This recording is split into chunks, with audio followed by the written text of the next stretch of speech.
Chapter 700. Under the pressure of June Moxie's incisive words, Han Yanyao finally collapsed completely. She collapsed on the ground, without any strength in her body. Her eyes were lifeless, but she muttered to herself, I'll carry until I die. Not only do you have to carry, you have to take good care of my third uncle. Wholeheartedly take care of him. Use your tenderness to heal the scars in his heart over the years. You have to know that all of his future and everything has been completely ruined because of you. He has also suffered the greatest humiliation and the most miserable mental devastation. June Moxie said leisurely, a blood-clothed general who should be worshipped by thousands of people has fallen into such a miserable state. You should understand the pain in his heart. I understand. I really understand. Han Yanyao only felt a throbbing pain in her heart. In her mind, Jun Wui was reviled and despised by others, but he didn't dare to raise his head. She couldn't help but feel pain in her heart. She really wanted to fly to her lover's side and give him the greatest support. And my grandfather, how cruel it is to see his son die before him all these years. These scars also need you, his daughter-in-law, to heal, to be filial, to take care of them. And my mother, me, and my wife. These are all your responsibilities. June Moxie's mouth was too loose, and he unexpectedly pushed all the responsibilities to Han Yanyao. If he hadn't shut his mouth in time, he would have almost thrown the responsibility of finding a wife for his son and grandson when they grow up. Seeing that Han Yanyao agreed, June Moxie secretly breathed a sigh of relief. I'm so tired. It's easy for me to come up with so many reasons in the blink of an eye. At this moment, June Moxie somewhat admired himself. Such eloquence. Such quick thinking. The knots in the hearts of Jun Wui and Han Yanyao were deeply rooted. To untie them, there was only one way, love. Only great love could untie such a knot in their hearts, and only love could heal the scars in their hearts. And only love could make their guilty hearts feel at ease. This peace of mind included their love for each other. For those children, this was a kind of psychological feeling. Although it wasn't anything substantial, every time the two of them did something for those children, they would feel much more comfortable and comforted. This was what we usually called conscience. But what June Moxie said was actually very selfish. He sincerely hoped that his third uncle and third aunt would be happy. Only by letting them be together could there be a possibility of happiness. He let Han Yanyao take care of Jun Wui to atone for his sins. But as long as they were together, when Han Yanyao took care of Jun Wui, presumably Jun Wui would treat and care for Han Yanyao more. In this way, they would support each other and never leave each other for the rest of their lives. They would hold each other's hands and grow old together. When they felt that their hearts were at peace, they would suddenly realize that their lives had been very meaningful. Moreover, by then, they would probably have a group of children. This was June Moxie's sincere hope. Although what he said today was not polite at all, and could even be said to be harsh, but it was a good medicine for the heart of the heart. Han Yanyao intentionally or unintentionally agreed to June Moxie's countless requests, but she did not feel the slightest bit forced. On the contrary, she felt that after she made her decision, she suddenly felt relaxed, as if a big stone had been lifted off the ground. Even her collapsed state of mind was once again mended. It was no longer the frozen heart from before, but a clear heart. In life, only when there is a clear goal can one pursue and work hard. And only when one has worked hard can one discover the beauty of life. This is the truth. I hope that we can work hard together towards our goal. At this moment, there was a light ta sound from outside, as if someone was jumping up. June Moxie did not move and just stood there. Lang looked at the hole. A white shadow flashed, and a person appeared in the hole. The Lord of the Silver Blizzard City, Han Zhanmeng. Yao, Han Zhanmeng was just about to speak when he suddenly saw June Moxie. He could not help but be surprised. Who are you? The commotion below finally calmed down temporarily. The three Holy Lands had lost two of their top experts, and they were all listless and had no time to care about the people of the Silver Blizzard City. Han Zhanmeng immediately came to see his daughter after he ordered the Shao family to keep an eye on them. There was no doubt that what happened today was done by the Jun family. Since the Jun family had such strength, there was more hope in dealing with the three holy lands. So he was most worried about his daughter now. If someone came up to his daughter and told her that there was hope for the Jun family to take revenge, he was afraid that she would immediately commit suicide because of the guilt in her heart. After all, when he came that day, his daughter had expressed this intention. So Han Zhanmeng did not dare to be negligent. This time, even if he had to tie her up, he had to tie her up and keep an eye on her. But he did not expect to see a man here, and he could not help but be furious. I am Jun Moxie from the Jun family. Jun Moxie looked at him warmly. City Lord Han, we finally meet. You've seen me before. How do you know that I am Han Zhanmeng? Han Zhanmeng relaxed. Since he was Jun Wui's nephew, he would not harm Han Yenyao. I saw you in the hall just now, and you also saw me. Perhaps you did not see my face clearly, but you did. Jun Moxie smiled. So you are the king of assassins. Han Zhanmeng suddenly realized, and he could not help but be shocked. Never in his wildest dreams would he have thought that the person who killed Wei Kong-kun with a single sword strike was this young man who was not even 20 years old. It's just a small trick. I've made Lord Han laugh. Jun Mo Xia said humbly. Han Zhanmeng was speechless. Is this modesty? Why does it sound like he is showing off? If this is insignificant skills, then this insignificant skill is too terrifying. Isn't this a little too hypocritical? Han Zhanmeng thought to himself as he quickly walked over and helped his daughter up. Seeing her tear-stained face, he could not help but be angry. Brat, what did you do to my daughter? Jun Mo Xia shrugged his shoulders helplessly. What Lord Han is saying, what else can I do to my own aunt? Mo Xia is a junior, and it has always been the elders who teach the juniors a lesson. What can a junior do to an elder? Han Zhanmeng was taken aback. What aunt? What senior or junior? What are you talking about? An uncle's wife is an aunt. Third aunt is the wife of Mo Xia's third uncle, so how is she not Mo Xia's elder? Jun Moxie explained patiently. Han Zhanmeng was furious. Who is your uncle's wife? Jun Moxie, you may be skilled in Xian Qi, but you can't talk nonsense. Even if Jun Wui really wants to marry my daughter, he needs to show his sincerity. What's the point of you talking about it here? City Lord Han, of course there is sincerity, and even the Jun family is showing great sincerity. Jun Mo Xia smiled lightly and said, so we hope that your Shao family can also bring out your sincerity and accomplish this matter. Our sincerity? Han Zhanmeng frowned. What do you mean? Do you think the Han family is not responsible for the Shao family's despicable actions? Jun Moxie said calmly. I can see that the Han family does not want to go against the Jun family, but this is based on our current strength. If the Jun family's strength was still the same as before, I believe the city lord would not be willing to talk to the Han family in this way. Of course, the Jun family can understand this. In this world where the fist is the strongest, this is understandable. But the Jun family just doesn't want to make things difficult for the Han family, third uncle, and third aunt, but it doesn't mean that we don't have the ability to make things difficult for the Han family. The city lord is a wise man, and I think you understand the difference.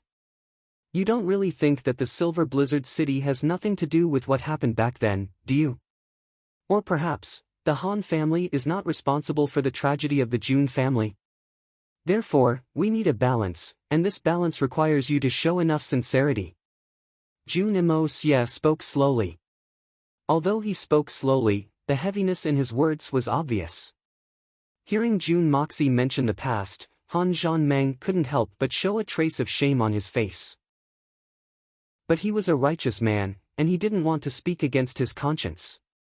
Moreover, in the face of Jun Dashao's power, sophistry would only lower his status, so he couldn't help but be silent for a moment. After a long while, Han Zhanmeng finally sighed and said bitterly, the Silver Blizzard City indeed has an unshirkable responsibility for the June family's matter, and I will not deny it. Justice exists in the hearts of people, and there is no point in denying it. But, June Moxie, you also understand that the fist is the strongest, and this is the rule of the pugilistic world: the weak are prey to the strong, and the strong are respected. Revenge is the pugilistic world. Han Zhanmeng said. June Moxie didn't say anything, but listened quietly. Because the June family now has enough power to take revenge, and even has the capital to dominate the world, so you can come to me for an explanation, and even in such a condescending manner. But have you ever thought about what if the June family still doesn't have this power? What will the result be? Han Zhanmeng said lightly, if that is the case, even if the Han family knows the truth, they still may not give you an explanation. To be honest, they will still not give you an explanation, just like in the past. The pugilistic world is such a place. There is no doubt that the June family is miserable, and this is undeniable. But in this world, there are many things that are worse than the June family, and they happen almost every day, and will continue to happen in the future. I believe that this kind of tragedy will never end. Chapter 701. Part 3. Part 4. Han Zhanmeng said gravely, you killed your enemies and those who offended you. However, it is undeniable that those who provoke you are capable people. And this ability of his also determined that he had the corresponding responsibility. He deserved to die for offending you. But at the same time you killed him, you also unknowingly cut off the lives of some innocent people. June Moxie was not offended at all. Instead, he went into deep thought. The Shao family is in the Silver City, and we take care of them a lot because of the ancestral teachings. But in the end, no matter how powerful the Shao family is, they are still the subordinates of the Silver City, not the masters of the city. Han Zhanmeng said, just like the subordinates of the June family. The subordinates of the June family also have their own family matters to deal with. But when it comes to dealing with problems, they will also use the June family as a shield. And the consequences may not always be good. Even if the disaster is small now, it will eventually erupt. Put yourself in someone else's shoes. Everyone has the same thought. Would you immediately kill your most capable subordinate just because he did something wrong and endangered the lives or dignity of an innocent person who was as insignificant as an ant in your eyes? Would you immediately kill this capable subordinate as a warning to others? Or would you ask him to apologize to his mortal enemy? Beg for forgiveness? I don't think you would. If you could do that, you wouldn't be the domineering June Sun Shao. And I, or the Silver City, wouldn't do that either. Because at that time, the Shao family was still the backbone of the Silver City. And the strength of the June family was too weak at that time. So weak that it didn't even attract my attention. Han Zhanmeng spoke openly and honestly. Although his words were harsh, they were all true. Today, the reason why you can take revenge is because you have succeeded in rising. Han Zhanmeng said sharply, there are countless moral principles in the world, but you have to admit that those moral etiquette only binds ordinary people. What mattered between the upper echelons was strength, not reason. Justice did not lie in the hearts of men. Right and wrong depended on one's strength. As long as one had strength, one would be justified. Without strength, it didn't matter even if he was right. Because no one would offend such a powerful force just for the sake of your reason. It's easy to add flowers to a brocade, but it's hard to send charcoal in snowy weather. Among the higher-ups, there is almost no one who is willing to go to the rescue. Han Zhanmeng laughed mockingly. If a prince breaks the law, he will be punished just like a commoner. This was the famous slogan of the law set by the ruler, but in reality, in the past 10,000 years, which prince did not have a heavy debt of blood on his hands? But when did they really share the crime with the common people? Even if he was the son of an ordinary county magistrate, he wouldn't be punished the same way as a commoner if he committed a crime, right? So, it's just a beautiful slogan. Why are they called commoners? Why was he called a prince? This seemingly fair and selfless slogan had, in fact, clearly divided people's social classes. In fact, the true meaning of this sentence is, if a prince breaks the law, who dares to arrest him? Han Zhanmeng laughed mockingly.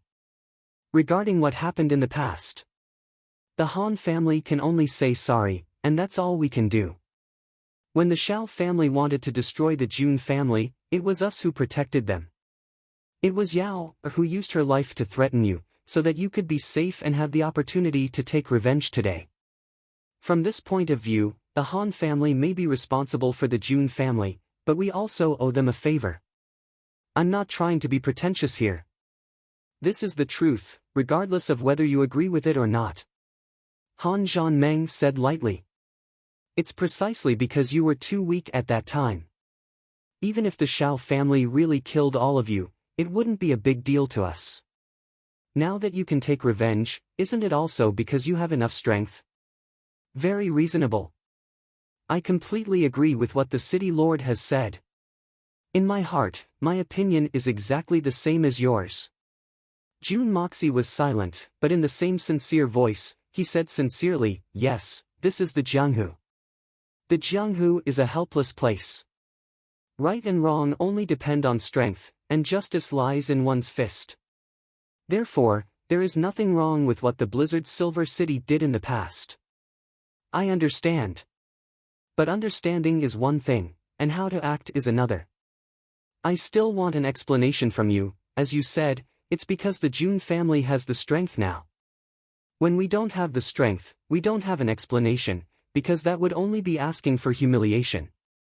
Jun Moxie said frankly, you said that the Han family owes the Jun family a favor, but I don't agree with that. Because you didn't do it for the Jun family, but for your own daughter.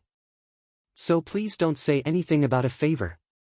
Therefore, the Blizzard Silver City still has to pay the price. Jun Moxie said lightly, but mercilessly.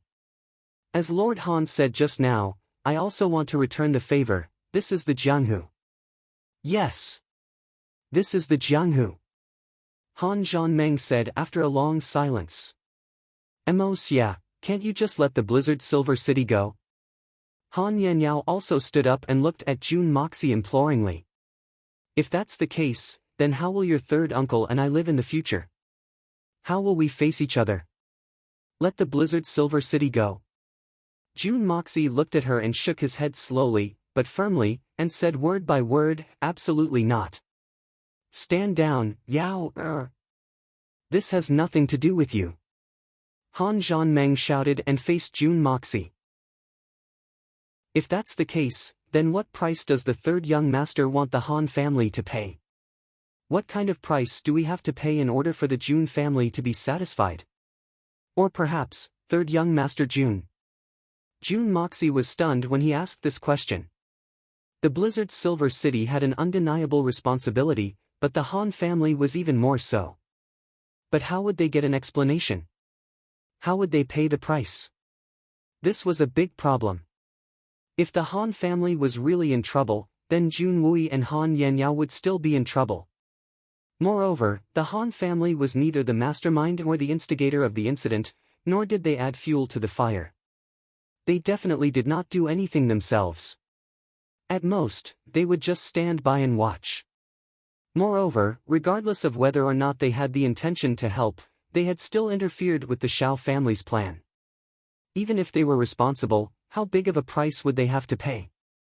The Jun family was admittedly innocent at that time. But the Han family was only responsible for leading the Jun family.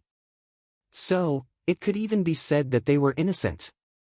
However, Jun Xia was absolutely unwilling to let them go just like that. The Jun family had a heavy debt of blood, how could he just let it go? The two of them looked at each other and didn't say anything. This problem was like a hot potato. No matter who threw it into their hands, they wouldn't be able to handle it.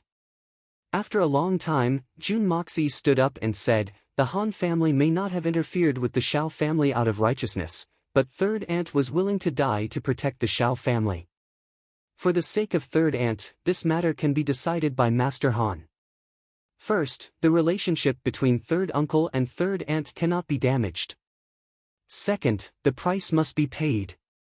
I only have these two requests. No matter how he thought about it, it didn't seem right, and he was at his wit's end.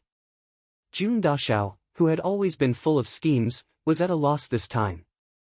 But not having an idea was one thing, and dealing with it was another. The more he thought about it, the more depressed he became. In his anger, Jun Dashao was obviously becoming unreasonable, and even his words became rude and unreasonable. You are making things difficult for me. You are making things difficult for me. How can there be such a good idea in this world that satisfies both sides? Han Zhanmeng smiled bitterly. Then I might as well tell you this, you can do whatever you want with the Han family, but I only have 2 requests. First, Yao must be happy, and second, we are willing to pay the price. Jun Moxie was dumbfounded. Master Han, how can you be so shameless? Today, he had seen what it meant to be a sly old fox. His giving you a taste of your own medicine had directly backfired on Jun Dashao.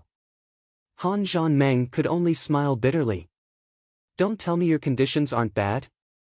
You are shameless when it comes to me. This brat was really a pure-blooded Jianghu person.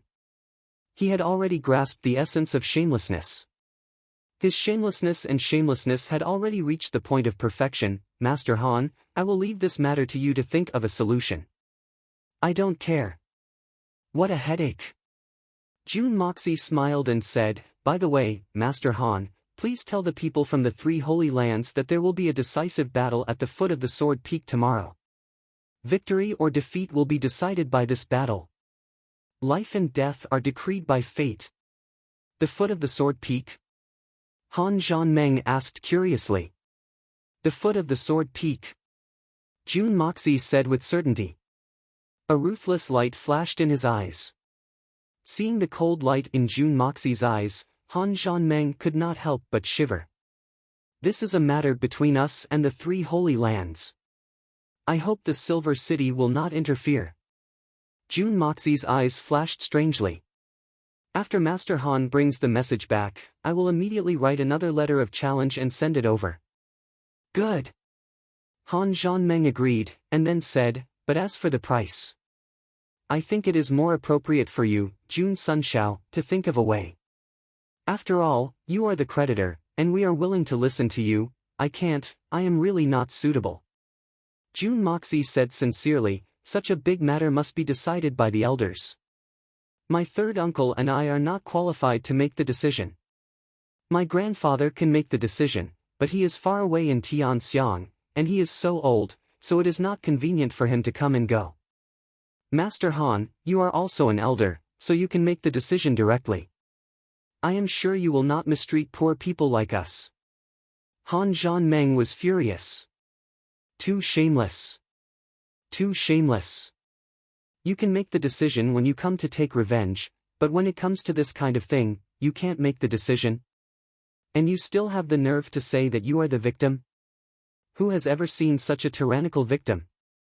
Master Han felt that he might faint from anger if he said another word to this bastard, so he pulled his daughter down the mountain unhappily. He did not even say a word to Jun Moxie before he left. However, when he pulled his daughter, he was shocked because Han Yenyao didn't resist or object.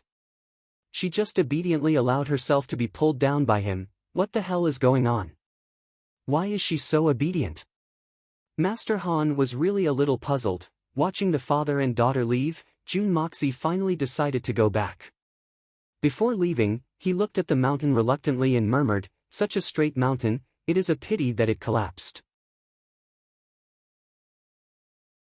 Chapter 702.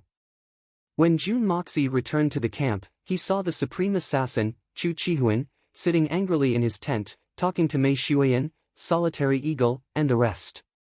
Jun Moxie walked in with a smile. Oh, isn't this the world-famous venerable assassin? I heard that you've successfully assassinated the 4th level venerable of life and death, Wei Kong Kun, successfully advancing from supreme assassin to venerable assassin. Congratulations! This is a major event in the world of assassins. I don't think I've ever heard of a venerable expert being assassinated, and the assassin being able to escape unscathed.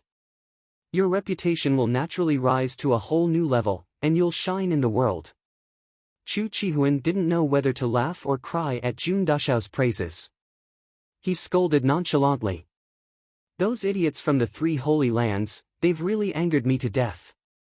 Saying that they're pigs is an insult to the simple and honest animals like pigs. You shouldn't be blaming me now, right? Do you understand how you became the scapegoat now? Jun Moxie said, rejoicing in other people's misfortune. I understand now. This daddy almost fell down from the roof when I heard them forcefully pushing the blame to me. Fuck. Such a ridiculous thing could actually happen to me. I'm really lucky. Unlucky. Bloody unlucky. Chu Chihuan's face turned black. Mei Shuiyan and the rest did not understand what was going on and asked. With Chu Chihuan's strength, how did he manage to assassinate a venerable expert? And the venerable of life and death, Wei Kong Kun, had really died. Naturally, they were very interested in this matter. Thus, Jun Moxie narrated the entire matter once again, especially the affirmation in Wei Kong Kun's and the rest's voices. He even imitated them to perfection, adding even more oil to the story. Ha ha ha. Everyone burst into laughter. The solitary falcon laughed so hard that tears began to come out of his eyes, and he clutched his stomach as he said, Old Chu is really unlucky. Not only does he not get to say anything good, but he also has to carry all the blame on himself. This is too. Chu Chihuan looked up at the sky and made an expression that looked like he wanted to cry but had no tears. Everyone laughed so hard that they fell down. Solitary Eagle simply squatted on the ground and didn't get up. However, Jun Moxie laughed for a while, then displayed his skills and spread out the 4 treasures of the study. Shwa, shwa, shwa, the brush moved like a dragon and a snake, and was done in one stroke. Then, he put it into his bosom and said, You guys continue with your work, I'll go out for a while. Oh, that's right. Everyone, gather at the Silver Blizzard City's Sword Peak before tomorrow morning. Get ready to beat the drowning dogs. All right. Hey, where are you going? Jun Wui asked. I'm going to issue a challenge, Jun Moxie said hurriedly. Wait. First, show me the letter of challenge. Jun Wui shouted. As the commander of the army, how could he not read the challenge? Jun Moxie was very annoyed by Jun Moxie's outrageous behavior. Jun Imo Xie blinked his eyes. Then, he slowly fished it out. 5:00. You said it at 5:00. Why do you want us to arrive before 7 o'clock? Jun Wui knitted his eyebrows. The weather here is so good, and the air is so fresh. It's good to let those guys cool off first. I'm a kind-hearted person. Jun Moxie laughed mischievously. Jun Wui was so angry that he laughed and said, How can there be such a thing? How can you treat military affairs like this? If you were to go to war, you would be sentenced to death if you changed the general's order without permission. Do you know that? Oh, third uncle, we are not really going to war. Okay, just listen to me this time. If we go too early, the consequences will be unimaginable. Jun Moxie said mysteriously, the Sword Peak is going to collapse. Everyone was shocked. Dongfang Wenqing stood up and said, The Sword Peak is going to collapse? Really? It's true. Really? Jun Moxie promised seriously. Chu Chihuan and Mei Shuiyan looked at each other and couldn't help but think of the landslide in the valley. Could it be? Everyone was stunned. Jun Moxie took the challenge letter and disappeared in the blink of an eye. Only his words were left in the air. Tomorrow morning at 7:00, I'll be waiting for you on the mountain. Don't come early. After a while, Jun Wui cursed. This brat is really slippery. But the words written on the challenge letter are too infuriating. Who would write a challenge letter like that? It's too unstylish. Everyone was speechless. Chu Chi-hun, on the other hand, was thinking, this Sword Peak is much higher and bigger than those 2 mountains. I wonder if a venerable would be crushed to death if such a peak collapses. It was already afternoon. The atmosphere in Blizzard Silver City was heavy. Mo Xiaoyao and Jia Qingyun sat in the main hall, speechless. Both of their faces were heavy. In the main hall, there were 2 ice coffins. The corpses of the 2 venerables laid quietly inside. Surrounding them were over 500 experts from the 3 Holy Lands. This time, the lineup of the 3 Holy Lands could be said to be unprecedentedly strong. It was almost a third of their entire strength. In other words, apart from the saints, this lineup was equivalent to the entire strength of any one of the 3 Holy Lands. Qing Yun, perhaps we've come in the wrong place this time, Mo Xiaoyao said slowly as he looked at Wei Kong Kun's coffin. His voice was desolate. A great battle is about to begin. Why does Brother Mo say such ominous words? Jia Qingyun asked curiously. It's not just now. Ever since we set off, I've had a bad premonition in my heart. I keep feeling that something big is going to happen this time. Mo Xiaoyao sighed. As expected, we've already lost 4 venerables the moment we got here. There's also the heartless venerable, Du Ju, who is still bedridden. Everything that has happened has proved my hunch. Right now, this ominous premonition is getting stronger and stronger. And this old man's emotions are getting more and more chaotic. Mo Xiaoyao sighed. Could it be that something is going to happen again? Jia Qingyun couldn't help but shiver. He then laughed dryly and said, I think Brother Mo is worrying too much. Brother Wei's death this time must have made us feel sad. Not to mention Brother Mo, even this old man is feeling melancholy. 400 years of hard work, destroyed just like that. Life is unpredictable, it's really like this. Mo Xiaoyao was silent for a long time before letting out a long sigh. This is the path of the pugilistic world. Once you step on this path, you'll either be killed or punished by the heavens. Since ancient times, how many people have been able to escape?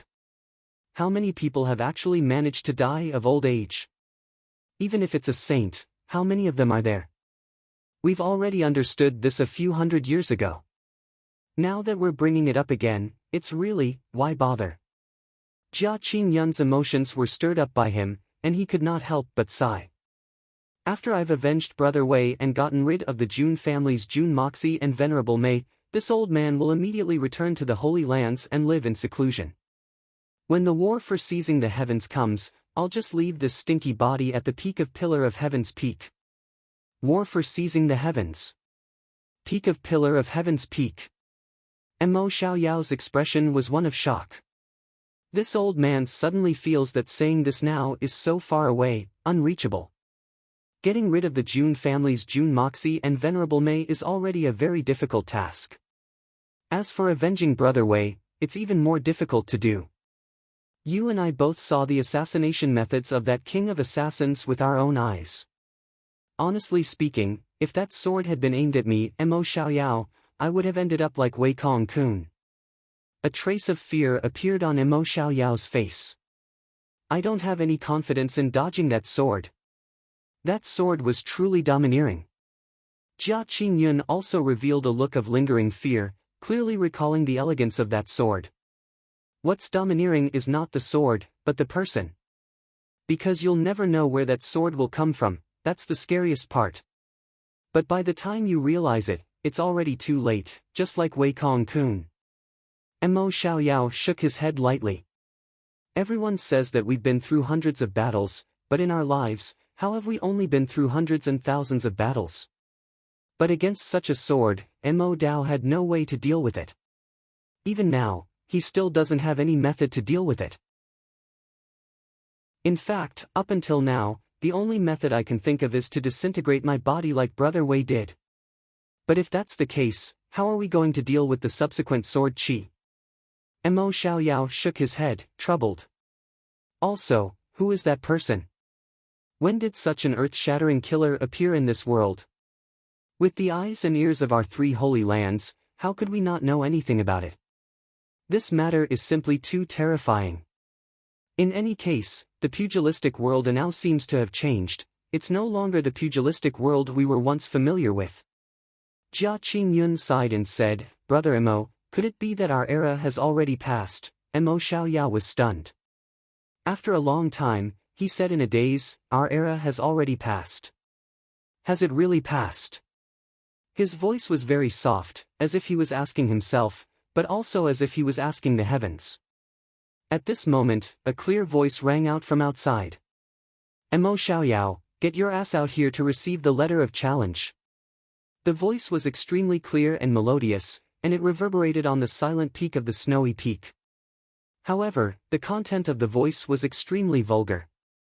Mo Xiaoyao raised his brows, but he did not get angry. He said quietly, so it's the king of assassins who came previously. May I ask what advice you have for me? He could already tell that the person who spoke was the white-robed man who assassinated Wei Kong-kun in the morning.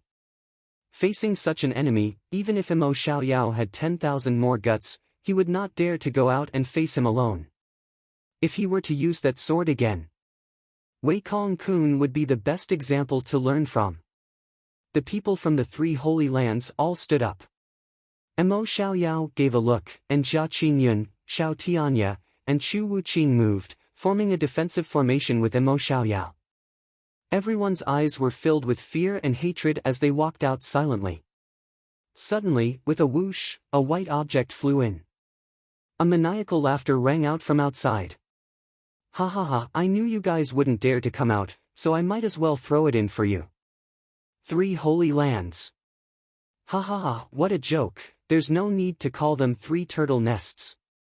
A bunch of turtles hiding in their shells, and you still have the cheek to call yourselves Holy Lands?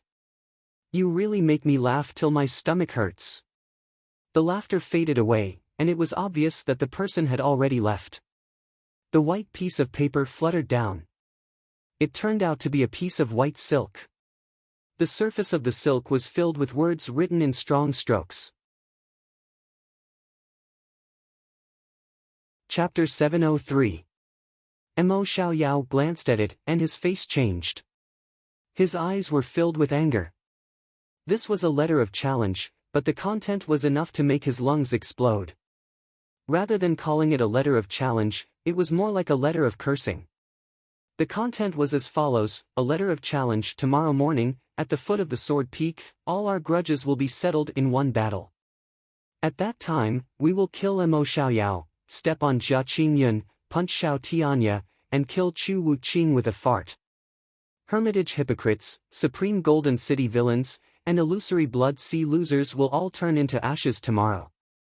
The fall of the 3 remaining lands will begin tomorrow morning. Looking down on the world, disdainfully at all, I, Mo Xia, will reign supreme in the universe. The 3 remaining lands will become a laughingstock. Brilliant heavenly punishment, evergreen. Venerables, saints, a pile of bones, clowns, not a single one will be spared. Xiaoyao bastard, do you dare to come and fight? Green cloud rats, do you have the guts? If you come, only death awaits you. Don't blame me for not warning you. I want to turn your dirty bodies into fertilizer to nourish this boundless land. I want to turn your lowly souls into smoke and send you flying with a fart. Oh whoa, if you don't dare to come, then go home and drink milk. Let your mommy feed you more guts. Oh whoa, also, this is a battle between Tian Fa, the Jun family, and the 3 remaining lands. If the 3 remaining lands don't dare to come themselves, you can look for Silver City as reinforcements. Let them help you collect your corpses. I'm broad-minded, kind and charitable, handsome and unrestrained, and boundlessly magnanimous. I'm exceptionally lenient towards those who are about to die, allowing them all, ha ha ha, if you are afraid, you can commit suicide. Otherwise, I will have to waste my energy to teach you bastards a lesson, ha ha ha. In the end, it was a series of laugh words. His arrogance was totally revealed. Not only did it insult Mo Xiaoyao and the rest, it also changed the word saint in the 3 Holy Lands to remaining. This was truly intolerable. This was directly challenging the limits of one's tolerance. Mo Xiaoyao's eyes almost turned blue. In the face of such provocation, if he could still endure it, then he would directly become a saint. Let's fight. Let's see who will emerge victorious. Tomorrow morning next year will be the death anniversary of the Jun family and the Xian beasts of Tian Fa. Mo Xiaoyao's face was ashen as he smashed the letter of challenge into pieces. Based on Brother Mo's judgment, if we were to fight them head-on, what are our chances of winning? Jia Qingyun's expression was solemn as he calculated carefully with a frown on his face. However, the more he calculated, the less confident he felt. Currently, we have a total of 543 people. You and I are the strongest among them, so we'll each lead one group. As for the third group, unfortunately, Brother Wei is already dead, so we don't have a leader. Xiao Tianya has reached the third level of the Venerable Realm, so he can lead the third group. Mo Xiaoyao sighed and said slowly, and Chu Wuqing is slightly behind, so he can be in the middle. As he said this, he suddenly fell silent for a moment. Then, a look of disappointment appeared on his face as he said, "The series of unforeseen events has greatly reduced our strength. Our overall strength is no match for Tian FA's, and the current situation is even worse. But in terms of high-end strength, we are still superior to them. A chaotic battle is extremely disadvantageous for us." Mo Xiaoyao sighed. The other side still has a military genius like the blood uniform General Jun Wui, and the Xian beasts are simple-minded and easily follow orders. The lesson from the battle with Xiao Tianya and the rest is clear evidence. So if we can avoid a chaotic battle, we should try not to. A chaotic battle is indeed disadvantageous for us. Since that's the case, the best solution now is to fight one-on-one. Jia Qingyun said. They have the advantage in numbers, and their overall strength is far superior to ours. But we have many experts. If we can use some method to force them to fight one-on-one, then we'll have victory in our hands. Even if the other side has the help of the King of Assassins, as long as we don't face a sneak attack from him, I believe we still have a good chance of winning. Let's see when the time comes. If we can't force them to fight one-on-one, we need to start a chaotic battle as soon as possible. We need to start a chaotic battle as fast as lightning. Leave Junwei no room to react. Then, in this short period of time, the four of us will join forces and attack with all our might, forming an unparalleled force. First, we will kill Venerable Mei, then we will think of a way to kill Chu Qihuan. Mo Xiaoyao's face revealed a sinister look as he said decisively, Jun Moxie is still not a concern for now.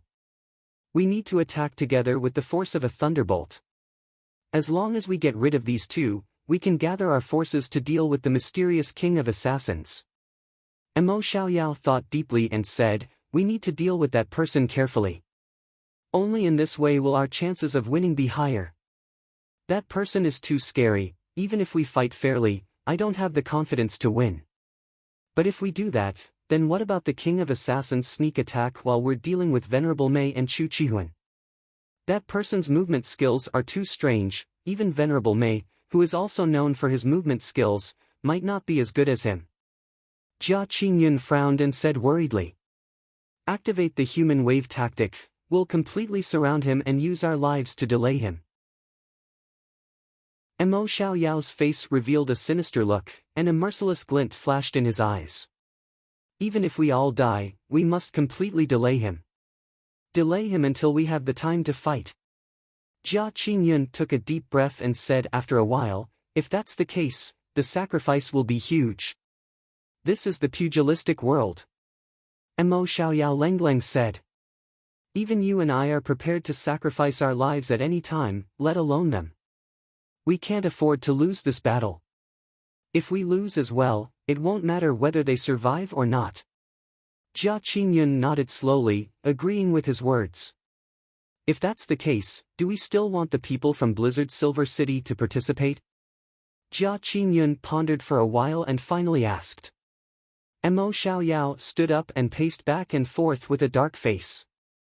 He said slowly, the letter of challenge clearly states that if the people from Blizzard Silver City appear at the battlefield, it will cause the other party to look down on us. But Blizzard Silver City cannot just stay out of this. Send 10 superior supreme experts to keep an eye on them. Once the battle breaks out, let them launch a surprise attack from the back of the Jun family and Tian FA. They may not be able to form a significant fighting force, but I believe they can still create chaos. He laughed sinisterly and said heavily, "It's not that easy to stay out of this. We just have to drag them into this whirlpool. As for Blizzard's Silver City, the Han family will definitely not do their best. Right now, we have no time to bother with them, as long as they don't go against us." As Mo Xiaoyao spoke, his eyes suddenly brightened.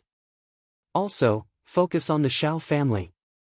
Gather all the Earth Xian and above fighters of the Xiao family. They are mortal enemies with the Jun family, so they will definitely give it their all. Also, give them another hope. Promise them that if they can contribute greatly in this battle, the Xiao family will not be annihilated.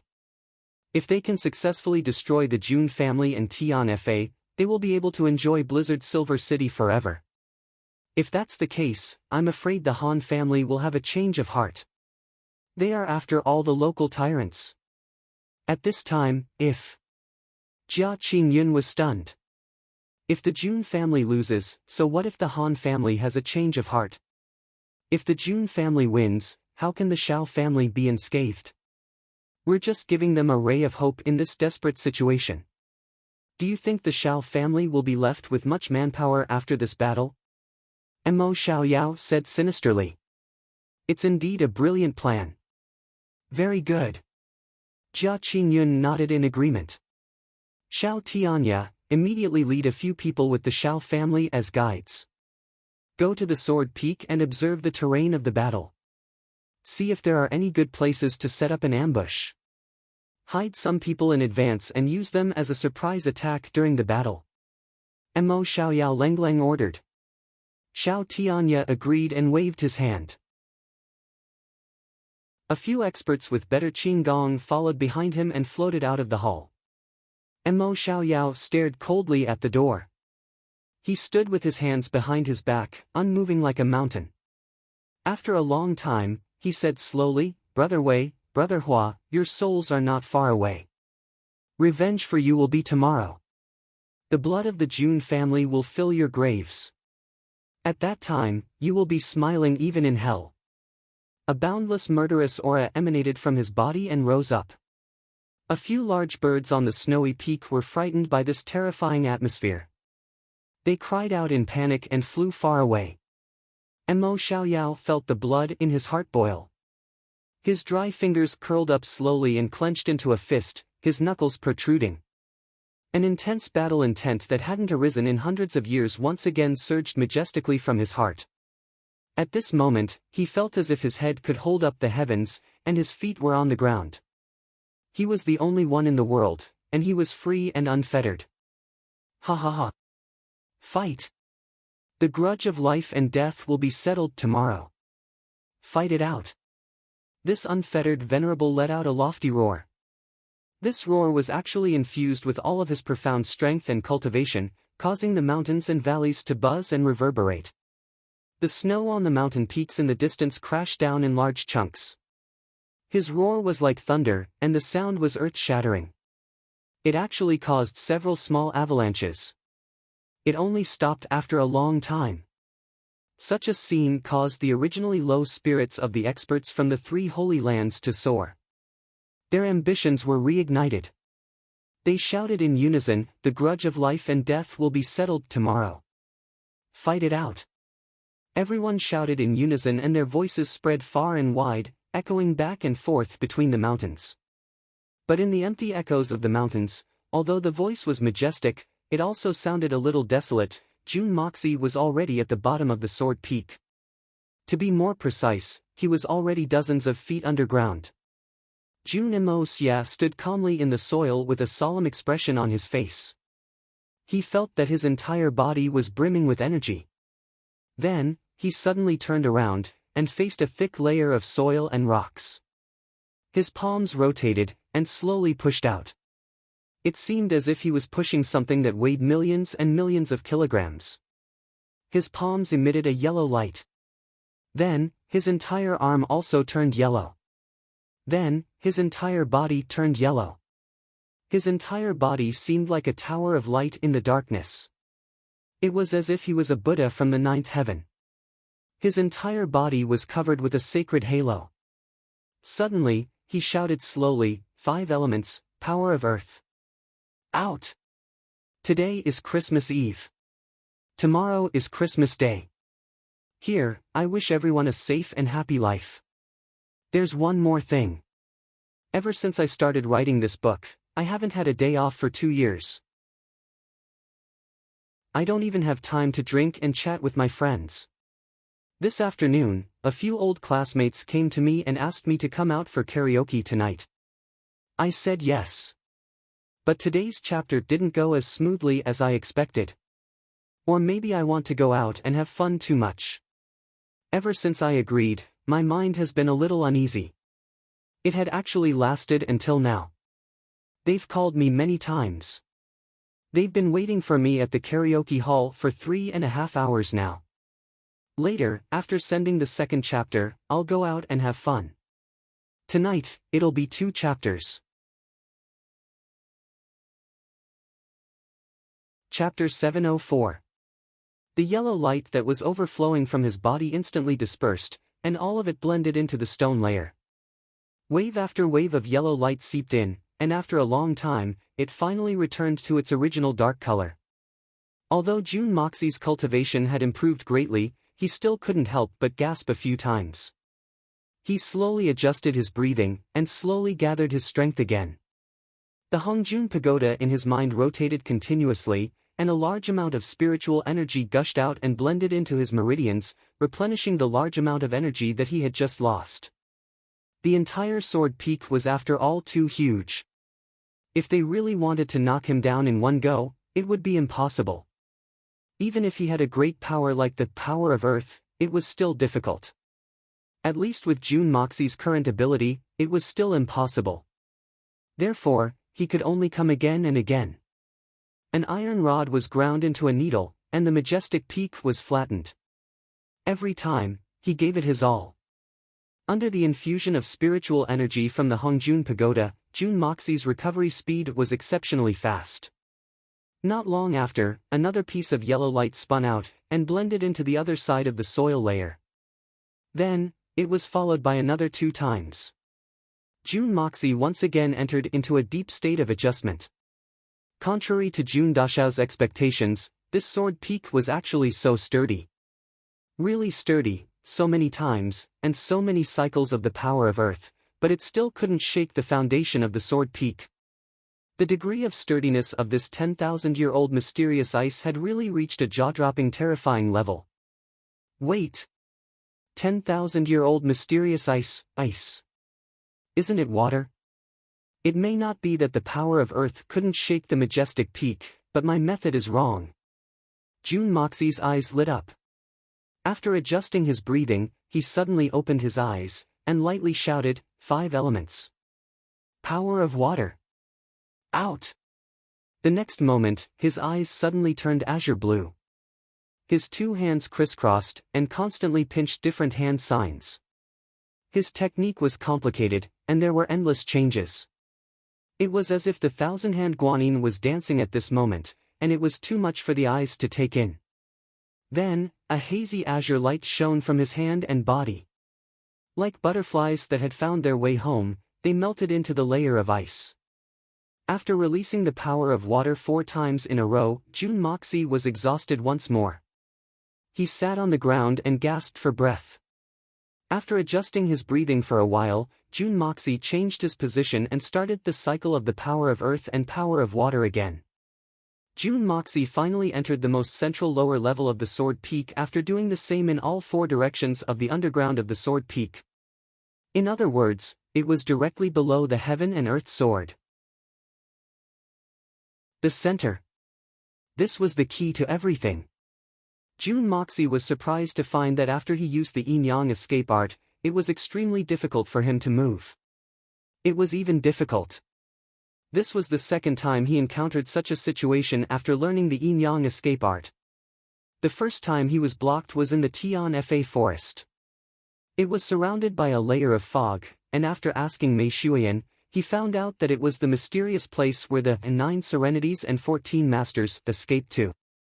And because the previous Tian Fa Saint King was guarding this place, he was surrounded by the fog of the Misty Mansion, and it was difficult for him to communicate with the outside world. This time, the obstruction he encountered was even greater than the previous one. However, from the beginning to the end, all he could see was the fog, but the scenery in front of him made Jun Dashao enjoy it so much that he forgot to go back. He even admired his actions of destroying the sword peak, and for the first time, he felt regret and even regret. At the center of the sword peak, there was actually a layer of colorful Xian ice. Furthermore, this layer of Xian ice was different from the ones outside. It contained an astonishing amount of pure heaven and earth spiritual qi. Such dense heaven and earth spiritual qi, even for someone like Jun Moxie, who had a body filled with heaven and earth spiritual qi, he felt as if he was suffocating. This was not like solid spiritual qi, but solid spiritual qi in the truest sense.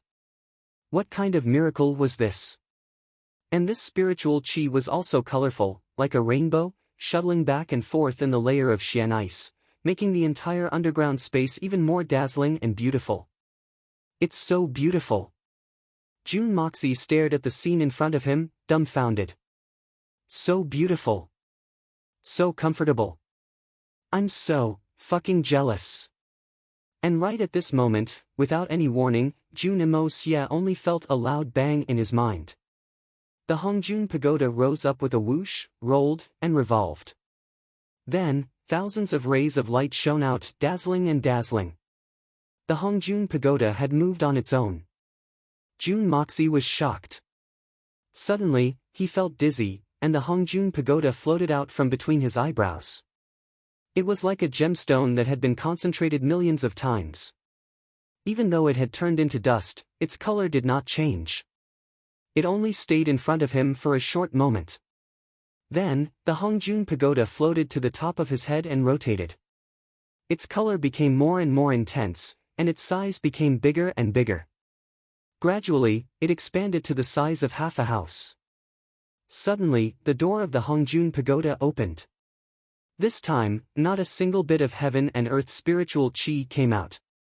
Instead, the seven-colored heaven and earth spiritual qi within the layer of Xian ice seemed to have encountered an irresistible suction force. Crazily, wave after wave, the heaven and earth spiritual qi flew towards the Hongjun Pagoda. Like a moth flying into a flame. In fact, it was like a moth flying into a flame. Jun Moxie could clearly see that the moment the spiritual qi entered the Hongjun Pagoda, the colorful lights suddenly changed. They lined up according to the same kind of spiritual qi and entered in an orderly manner. Although it was orderly, the speed was even more shocking. White would be pure white, black would be pure black, and red would be pure red.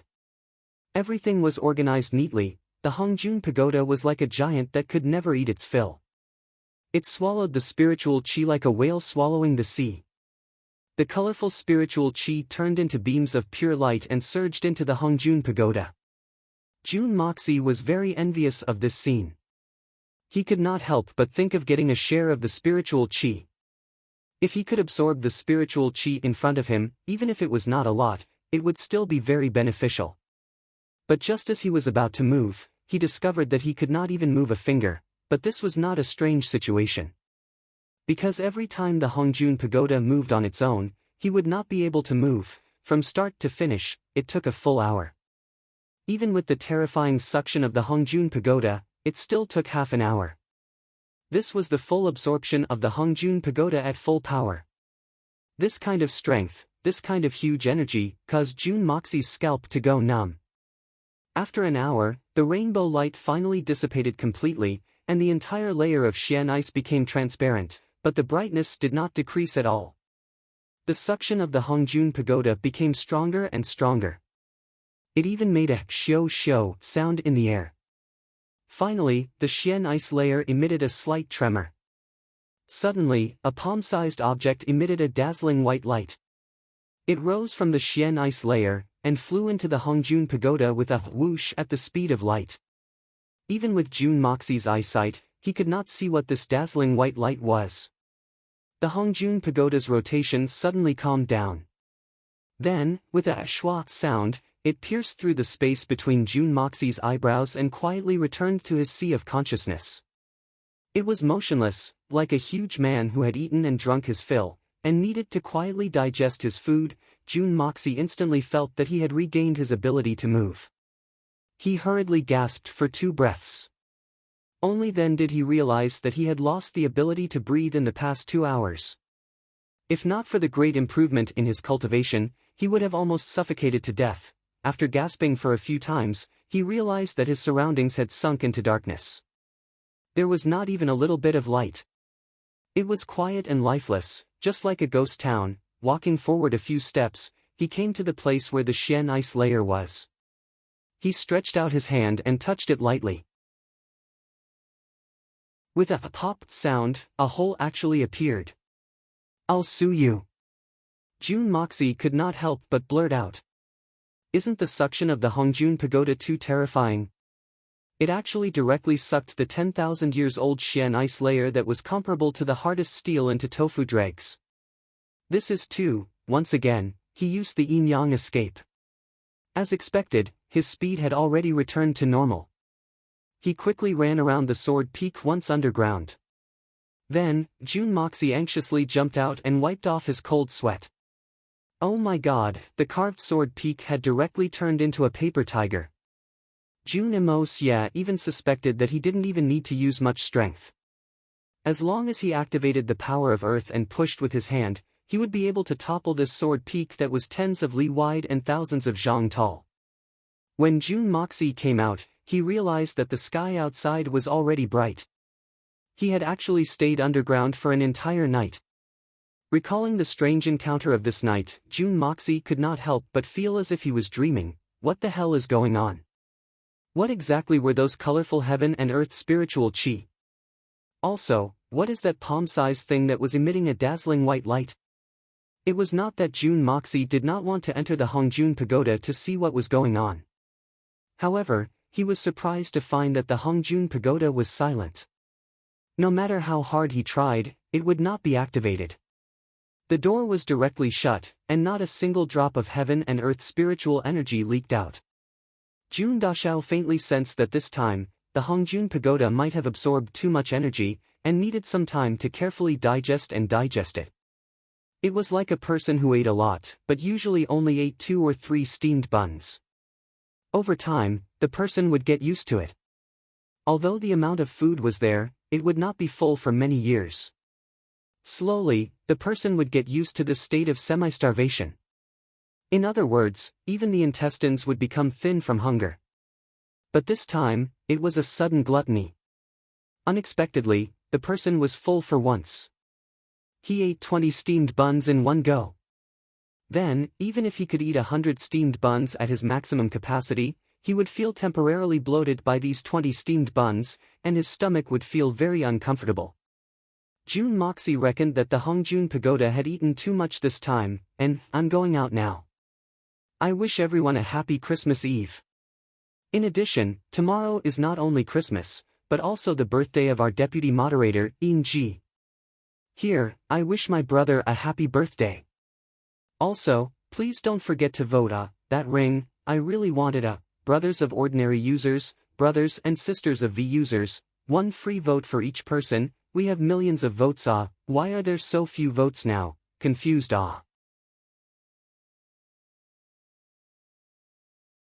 Chapter 705. Therefore, before the Hongjun Pagoda finished digesting the energy of heaven and earth, it would not be able to give him any more help. This is really, fuck. Why did you choose to go on strike at such a critical juncture? Don't you know that the battle will start in an hour? Why do you look like you've never eaten anything good before? You're really a country bumpkin. You'll only stop when you're stuffed to death. Although it's only temporary, this is too ridiculous. Jun Moxie complained and criticized in his mind.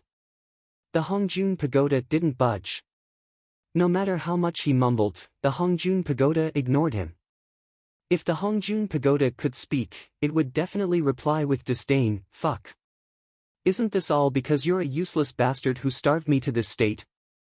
Not only did you not let me eat my fill, you even drew my blood every day. Who could stand that?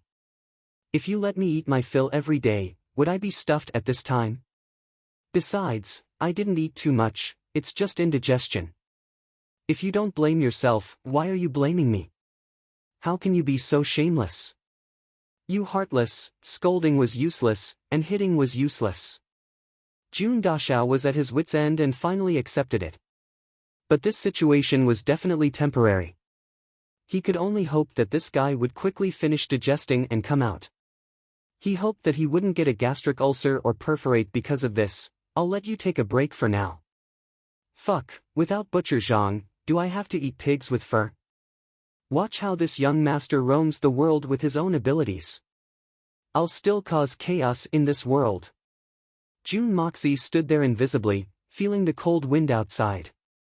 Looking at the smooth ground at the foot of the mountain, he muttered in his heart, it's almost dawn, why aren't those guys here yet? What if the sword peak collapses ahead of time? Right now, this tofu dregs of a mountain could collapse at any time. Do I have to use my own strength to support it? That would be too tragic. Just as he was worrying, he heard rustling sounds. Dozens of figures cut through the hazy dawn fog like lightning and flew over. Everyone's movement techniques were brilliant, and their footsteps were vigorous. They all flew as fast as they could. It was a group of people from the Three Holy Lands, and the one leading them was Chu Wuqing. His tone was urgent as he urged, quick, quick. Quick, quick, quick, over there, and over there.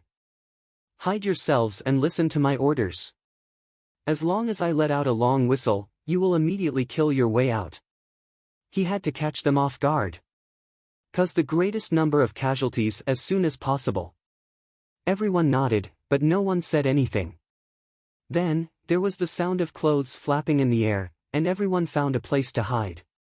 One of them even chose the place where Jun Moxie was standing and carefully crouched down.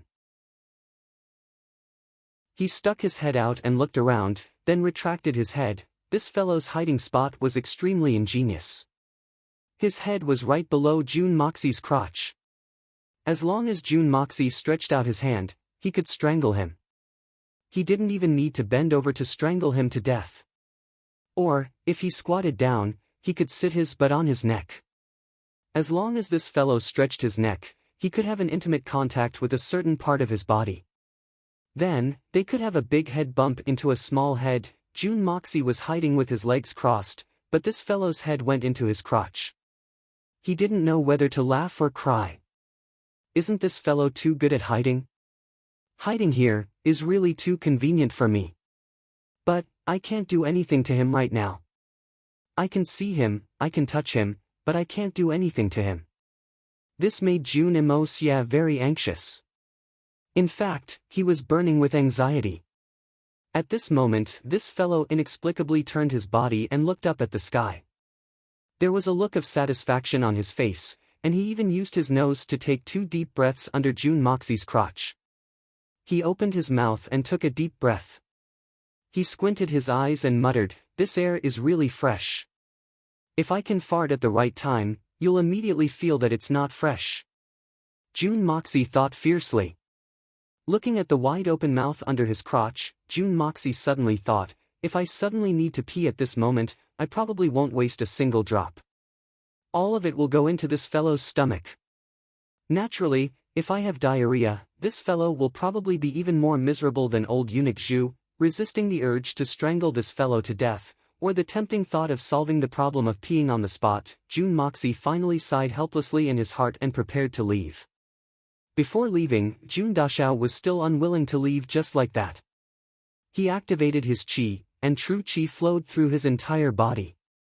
Xian qi went straight through the canopy and down to his dantian, and then to the Taiyin spleen meridian of the foot. After such a cycle, his buttocks slightly tightened, and he silently farted. As the saying goes, a loud fart doesn't smell, and a smelly fart doesn't make a sound. Under Jun Dashao's deliberate control, this extremely fragrant smell entered the fellow's mouth with a whoosh, and not a single drop was wasted. Then, with a whoosh, Dashao disappeared without a trace. The fellow below had his mouth wide open like a toad, and was taking in deep breaths. Suddenly, an inexplicable stench rushed towards him, and not a single drop was wasted. It was all sucked into his mouth, and he suddenly choked. His mouth smacked inexplicably, and he immediately vomited. He only felt his stomach churning, and he almost vomited. Chu Wuqing's stern voice came over. Who? Who is it? This fellow covered his nose and said with difficulty, please calm down, it's me, Cui Ningshi. You son of AB*TCH. Why are you so unpresentable? What are you vomiting for? Did you fucking eat a fart? What time is this? If you continue to vomit, believe it or not, I will strangle you to death. Chu Wuqing scolded fiercely. Cui Ningshi was a yes man, and did not dare to make a sound. But he was reminded by Chu Wuqing in his heart. He smacked his lips twice, and could not help but feel disgusted again. Suppressing it, he thought to himself, isn't it just the smell of a fart? This is really fucking weird. With such a strong wind, where did this nameless stench come from? He looked around suspiciously, and finally did not find anything. Lowering his body, he continued to hide. Jun Moxie had just left his original position when he saw Mo Xiaoyao's relaxed footsteps, leading the remaining experts of the three holy lands over in a grandiose manner. Everyone's faces were solemn, and every one of them was brimming with fighting spirit. Before they even arrived, the strong murderous aura they exuded was already shooting to the heavens, scattering all the clouds in the sky. They're here, they're finally here.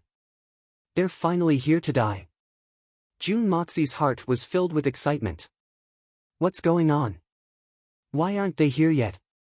Mo Xiaoyao turned around when he reached the foot of the sword peak. He asked in confusion, it's already the agreed time, and there's only a quarter of an hour left. Why isn't there any movement from the other party? Is there something strange going on? That's true. They came from afar, why hasn't there been any movement yet? At the very least, there should be some movement by now. The flying Xian beasts should be densely packed in the sky. Jia Qingyun was also confused. Are they messing with us? Mo Xiaoyao's face darkened, and his eyes revealed a murderous look. He gritted his teeth and said, let's wait a little longer. We will retreat. They're the ones who missed the appointment, and they're the ones who embarrassed us. All right. Jia Qingyun nodded heavily. Turning his head, he raised his hand and made a questioning gesture. Chu Wuqing tapped his fingers lightly, indicating that everything was in place. Thus, the three venerables walked to the bottom of the sword peak, closed their eyes, and sat down to meditate. Everyone's faces were relaxed and peaceful. To be able to maintain such a calm state of mind before a great battle showed that they had already seen through life and death, and did not care about the impending battle at all. This was the transcendent aura that only experts had. Jun Moxie's side was already in full preparation. This was a crucial moment, everything had to be fast, so fast that there was no time to react. With a swoosh, he entered the ground and released all the power of earth that he had accumulated during this period of idleness. Then, he released the power of water in all directions at the same time, releasing all the power that was originally stored here. Like a flash of lightning, he arrived at the center of the ground, and the blood of yellow flame turned into a sword light that resembled a divine dragon. With just one slash, the 10,000-year-old layer of Xian ice was completely destroyed. Then, he rose straight up, using the highest speed of the yin-yang escape, shooting upwards like a shooting star. In front of the sword peak, Mo Xiaoyao suddenly opened his eyes and looked at Jia Qingyun. Old Jia, do you feel any movement? Jia Qingyun also frowned in confusion and said, there seems to be some movement underground, but it's hard to put into words. Perhaps there are some small avalanches in the distance. Last night, in order to boost morale, we shook the surroundings with our voices, triggering avalanches in some places. Perhaps the movement below is related to that. Mo Xiaoyao nodded in agreement. Turning around to look at the sword peak, he couldn't help but sigh. This sword peak really lives up to its name. As expected, it really looks like a sword. A gigantic sword. I wonder what kind of godly power is required to be able to wield such a heaven-shaking sword. Jia Qingyun laughed and said, Brother Mo, this is just a mountain after all. But it really looks too much like a sword. Mo Xiaoyao chuckled. Suddenly, his expression changed as he looked up at the peak of the sword peak. Frowning, he asked suspiciously, "Why does it look a little slanted? Are my eyes playing tricks on me?" Jia Qingyun laughed and said, "Brother Emo, let me reiterate once more. This is a huge mountain. How can it really be as straight as a sword?" Just as he finished his sentence and before he could finish laughing, the sky above everyone's heads suddenly darkened. Large patches of snowflakes suddenly filled the sky. This weather is really weird. The sun is so bright, and there are no clouds in the sky at all. Why did it suddenly start snowing so quickly and so heavily? Xiao Tianya sighed. Could this be the unique weather of Blizzard Silver City? Everyone laughed. If it wasn't like this, would it still be called Blizzard Silver City? That's true. Xiao Tianya also laughed and said, "But this scenery is really unique." Before he could finish his sentence, there was a sudden rumbling sound from the ground. The sound was heavy, and the ground seemed to be shaking.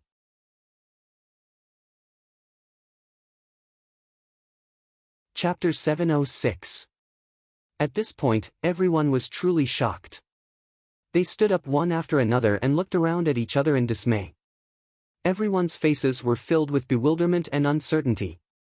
At this moment, the ground trembled even more violently, and the sound of the ground rumbling also became one. In a split second, the mountains and the earth shook. What's going on? What's going on? Everyone gathered together and asked one after another. Mo Xiaoyao's eyes narrowed as he looked at the sword peak. He suddenly roared, his eyes almost popping out of their sockets. "Everyone, run! This sword peak is going to collapse." Because he suddenly discovered that the sword edge was falling towards him and the others at an extremely slow speed. It was like a giant that was slowly falling down. Although it was slow, it was clearly visible. But it was too late, everything was too late. A loud roar suddenly rang out in the sky. The roar pierced through the clouds and mist, tearing through the blue dome of heaven.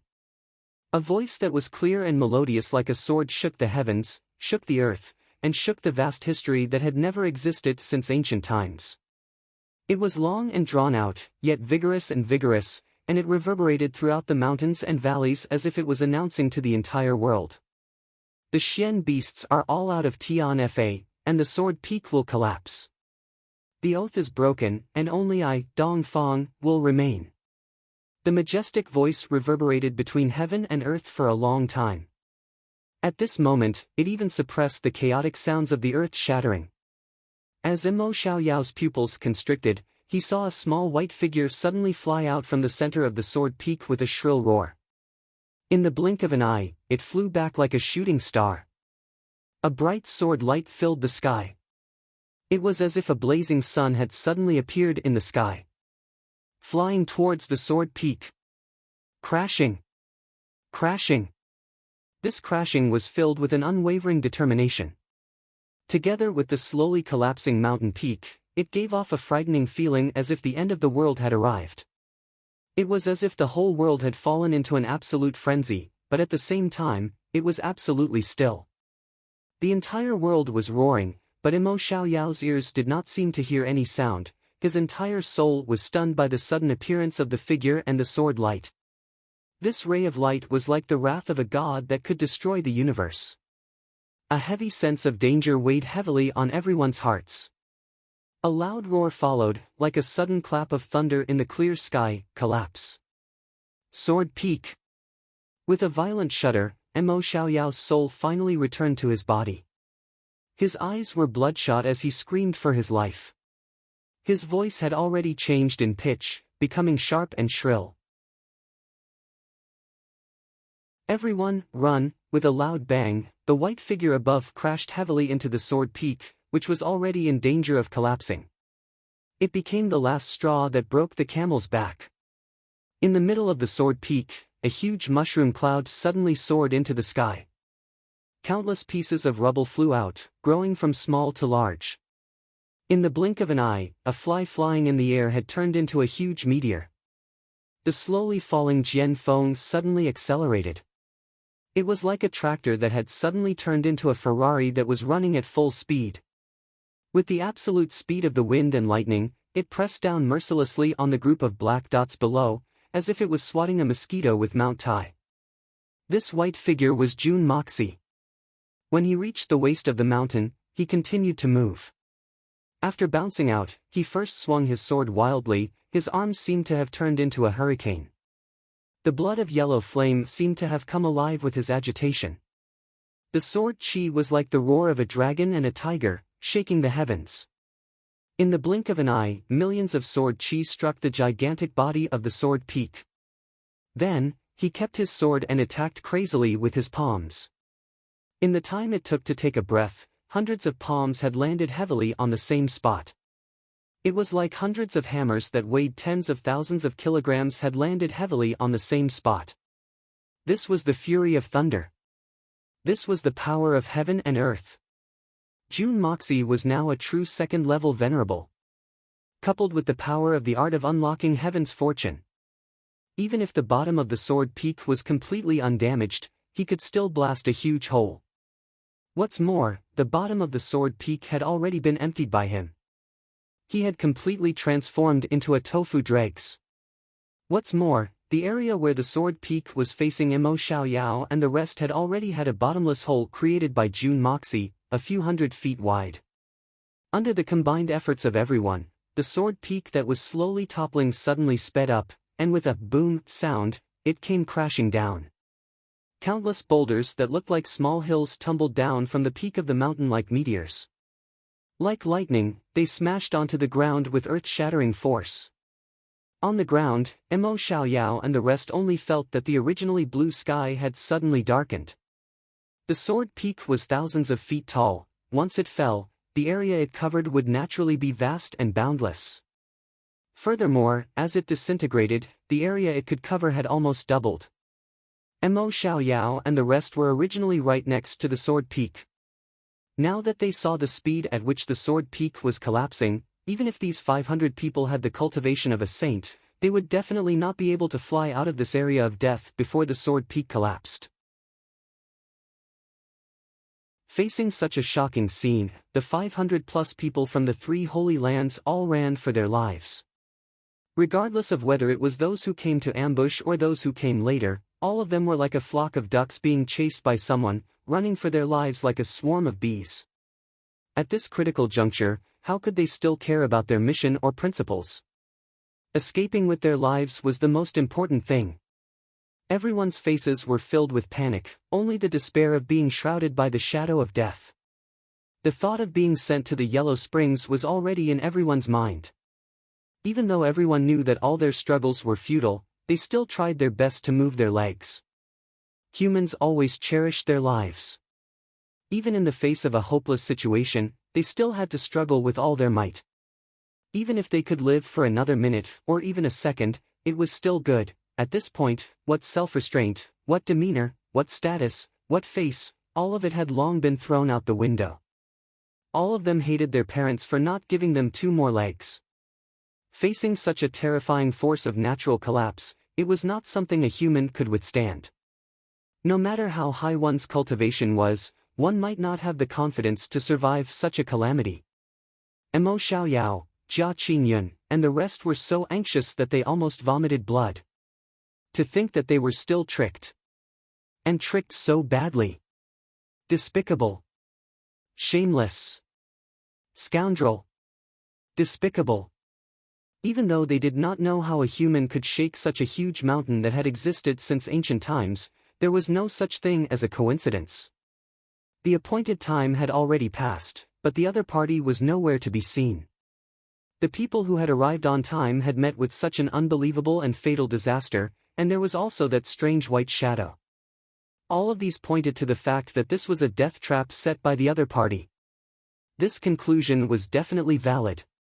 They had suffered a huge loss this time.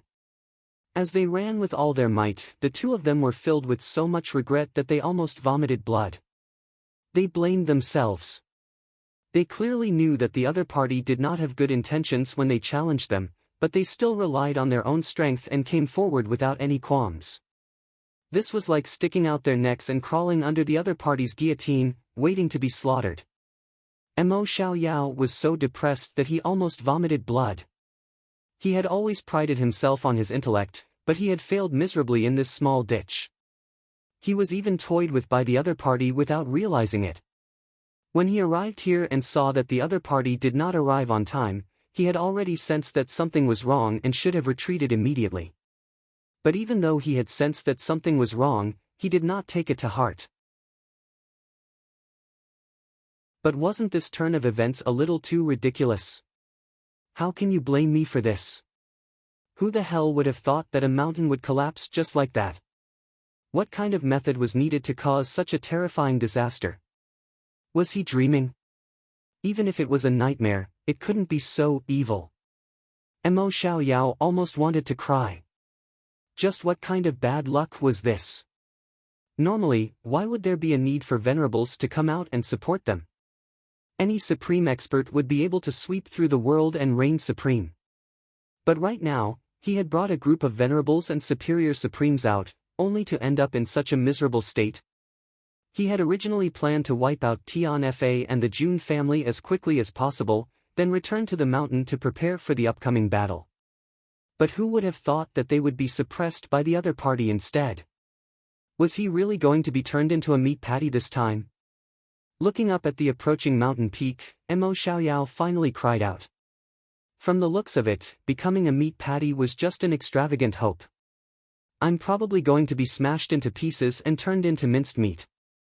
I don't even need to mince the fillings to make dumplings anymore, I can use the ready-made ones. As a 4th-level venerable, dying like this is too humiliating, I can't accept it. Jia Qingyun, who was in the midst of running, suddenly came to a halt and roared like a madman, "Everyone, don't run. The range of this mountain is too wide, and it's impossible for us to escape before the mountain comes crashing down on us. Everyone, gather in one place and gather all your strength to resist this great calamity. Only by finding a path of survival in the midst of death will we have the slightest chance of survival. If we continue to run in all directions, everyone will truly die without a burial." His voice was fast and anxious, and just hearing his voice made one feel like they were about to vomit blood. Mo Xiaoyao immediately came to his senses and also roared at the top of his lungs. These two were already at the 4th level of the Venerable Realm, and their Xian cultivation was extremely profound. Even though it was chaotic, their voices still shook the surroundings and were heard by everyone. But hearing it was one thing, being able to follow it was another thing. In an instant, 200 to 300 people quickly flew towards the two of them, but the remaining people were still running around like headless flies, minding their own business. This was especially so for those who were running at the front. Their Qinggong cultivation was higher, and they felt that they could escape with their own Qinggong. But at this moment of life and death, who cared about the Venerable's command? They only treated it as Mo Xiaoyao and Jia Qingyun's *T, turning a deaf ear to them and running with all their might. There were also many who were so shocked by this turn of events that they couldn't react even if they heard it. And the next moment, with a loud boom, the entire ground shook a few times, and the first boulder finally smashed onto the ground. It's Dad's birthday tomorrow. I'll go back a night earlier to give my blessings to the old man. Those who are observant will notice that Ling Tian has also taken leave this month. But last year it was the 22nd of the 11th month, and this year it's the 21st of the 11th month. This is something we discussed together. Because the birthday is on a Monday, and tomorrow is a Sunday, everyone is free. We might as well celebrate it a day earlier. My cousins from my uncles, aunts, and aunts will all be back, as well as my cousins from my main family. There will also be more than 100 little radishes. It should be very lively.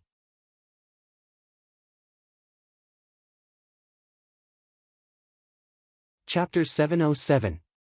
Boulders continued to fall from the sky, but the rocks and snow on the ground flew upwards due to the violent tremors of the mountain. It was as if thousands of rocket launchers were firing at them, creating countless explosions on the ground. It was a spectacular sight. Countless boulders rained down with earth-shattering power. Behind the boulders, the entire mountain came crashing down, covering the entire sky. It covered the entire sky, and in the eyes of these people, the world seemed to suddenly turn dark and gloomy. Mo Xiaoyao's hair fluttered in the wind. With a roar, he staggered and leaped into the air. His long sword glowed with a blinding brilliance as he viciously stabbed at a boulder that was pressing down on him. With a loud boom, the boulder actually exploded and turned into dust that filled the sky.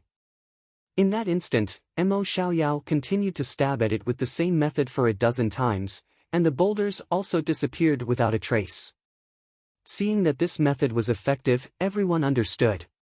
Since there was a chance of survival, no one was willing to sit and wait for death.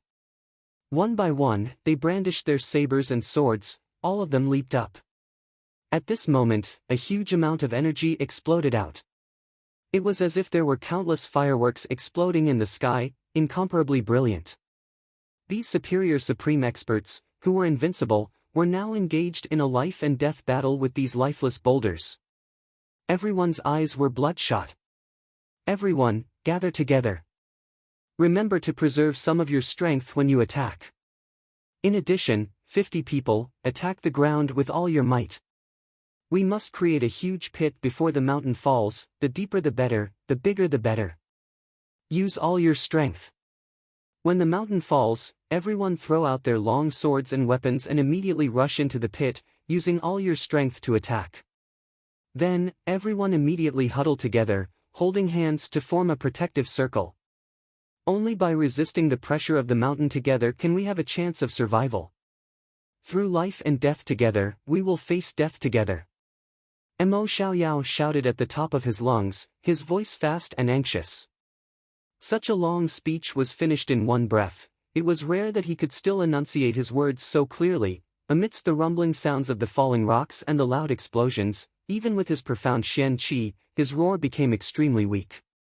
However, there were still many people who heard it. At least, the people who gathered around him heard it. Mo Xiaoyao had just finished speaking when he, along with Jia Qingyun, Xiao Tianya, Chu Wuqing, and the rest, attacked the ground with all their might. The four venerables attacked at the same time with their full strength. Their power was astonishing, and even the solid ground was unable to resist. With a loud boom, a large pit several feet deep appeared on the ground. It had a circumference of over 100 zhang. The four venerables had agreed to join hands in this moment. The only difference was that the target was not Tian Fa's Shen beasts, nor was it the Jun family. Instead, it was the ground beneath their feet. Immediately, another 50 people rushed over and attacked the ground with all their might. These people were all superior supreme experts. Moreover, the hardest surface of the ground had already been broken by the four venerables. This group of people attacked with all their might, and in an instant, the huge hole had sunk 100 feet deeper into the ground. Mo Xiaoyao let out a long howl, his hair and beard fluttering. The four venerables attacked together again. Mud, sand, and ice shot up several hundred zhang into the sky, and the pit sank another 100 zhang deeper. After these three attacks, the huge mountain was about to hit them. Shrill screams could be heard from afar. They came from the experts who had separated themselves from the group. Whether it was those who had collapsed due to fear or those who had escaped due to their superior Qinggong, none of them were spared. All of them were smashed by the rain of falling rocks. As long as they let out such a scream, it was obvious that they would be crushed to death by the boulders in the next moment, turning into a pile of minced meat. There's no time to attack anymore. Everyone, get in here quickly. Quick! Mo Xiaoyao roared. A huge rock smashed into his head, but it was smashed into pieces. What a hard skull! He was the first to fly into the ground, spitting out a mouthful of fresh blood. Then, he struck out with his palms tens of times. Countless lights flashed at the same time. Swords and sabers flew out of his hands, slashing towards the mountain that was already within reach. These were the most beloved weapons of these experts who had lived for hundreds of years. They had accompanied them for their entire lives, and could be said to be their closest companions and comrades. They were also the weapons that they loved more than their own lives. Not a single one of them was not a rare treasure. Not a single one of them was not a divine weapon. But at this moment, no one was stingy. There was not even a moment of hesitation. At the moment of life and death, no one cared about these worldly possessions anymore. Then, one by one, figures leaped into the pit, their faces pale and lips pale. The experts who were almost out of energy leaped into the pit like rabbits. Even though they were almost out of energy, they could still muster up a small amount of energy and attack downwards. This huge hole was their only hope of survival. The deeper the hole was, the higher the chance of survival for everyone was. Otherwise, if a huge mountain came crashing down, even the vibrations from the impact would be enough to kill them. Or, if it smashed into the ground, the rocks would gather in the middle and squeeze everyone to death. No matter what level the experts were at, they were all like ants in front of this kind of natural power. At this moment, everyone was only thinking about how to escape from the pressure of the huge mountain. As for how to escape from the underground, no one had the time to think about it. They didn't have the time to think about it. They would think about it if they could survive this moment. Just at the moment when the last figure also entered the big hole. The gigantic mountain finally fell down. It smashed solidly into the ground. Boom! An unprecedentedly violent sound finally rang out. At this moment, the ground didn't tremble. Instead, the entire ground jumped up. Yes, it jumped up. The mountain rocks that were sent flying even flew up into the sky for thousands of feet, like shooting stars, and landed somewhere unknown. Even the huge building of Blizzard Silver City in the distance was lifted off the ground by this huge change, and heavily jumped up.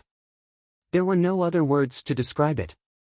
The entire city seemed to have suddenly jumped like a living person. Even the solid foundation was lifted off the ground at that moment. Moreover, it was at least 3 feet off the ground. This kind of strange jump could only be described as a heavy jump. And it was done in a standing high jump. In Qinggong terms, it was plucking green onions from dry land. However, I believe that none of you have seen such a high difficulty of plucking green onions from dry land before. Then, the Blizzard Silver City fell back to the ground with a bang. It was like a big man who could get drunk after drinking 1 or 2 bottles of white wine, but had suddenly drunk 1 gin. Dizzy, he staggered a few times like a roly-poly doll before finally falling head first onto the ground. All the buildings in the Silver Blizzard City collapsed at the same time. Waves of panicked screams rang out.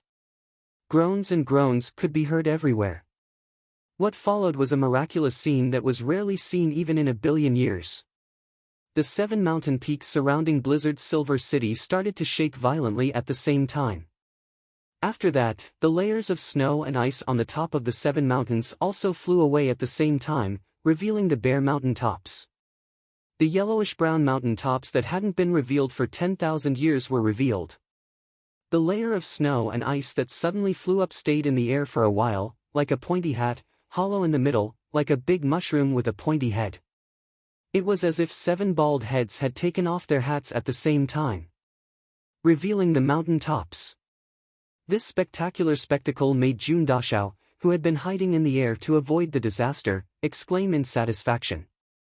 His eyes almost popped out of his sockets as he blurted out, "It's really fucking spectacular. I'm really lucky today." If I had brought a camera to take a picture of this and sell it on Earth, even my grandson would be able to retire. What a pity. He hadn't even finished marveling when an even more spectacular and indescribable scene appeared. Although the hats of the 7 mountain peaks flew up at the same time, they fell down at different times. After all, hats were of different sizes. But the 7 hats didn't have much difference when they fell apart. They all gave rise to avalanches of different scales. And they were all huge avalanches. An unprecedented avalanche. Jun Moxie was absolutely willing to bet. Even if the entire avalanche of Mount Everest were to happen, it wouldn't be as powerful as this one. Countless waves of snow rose into the air, directly flying hundreds of thousands of zhang into the sky, covering the sun, moon, and stars. This kind of scene, even if there were 7 stars, no. Even if there were 7 or 70,000 atomic bombs exploding at the same time, they might not be able to create such a terrifying effect. Rumble, rumble, rumble, rumble. Following this series of avalanches, all the mountain peaks, whether near or far, responded to it.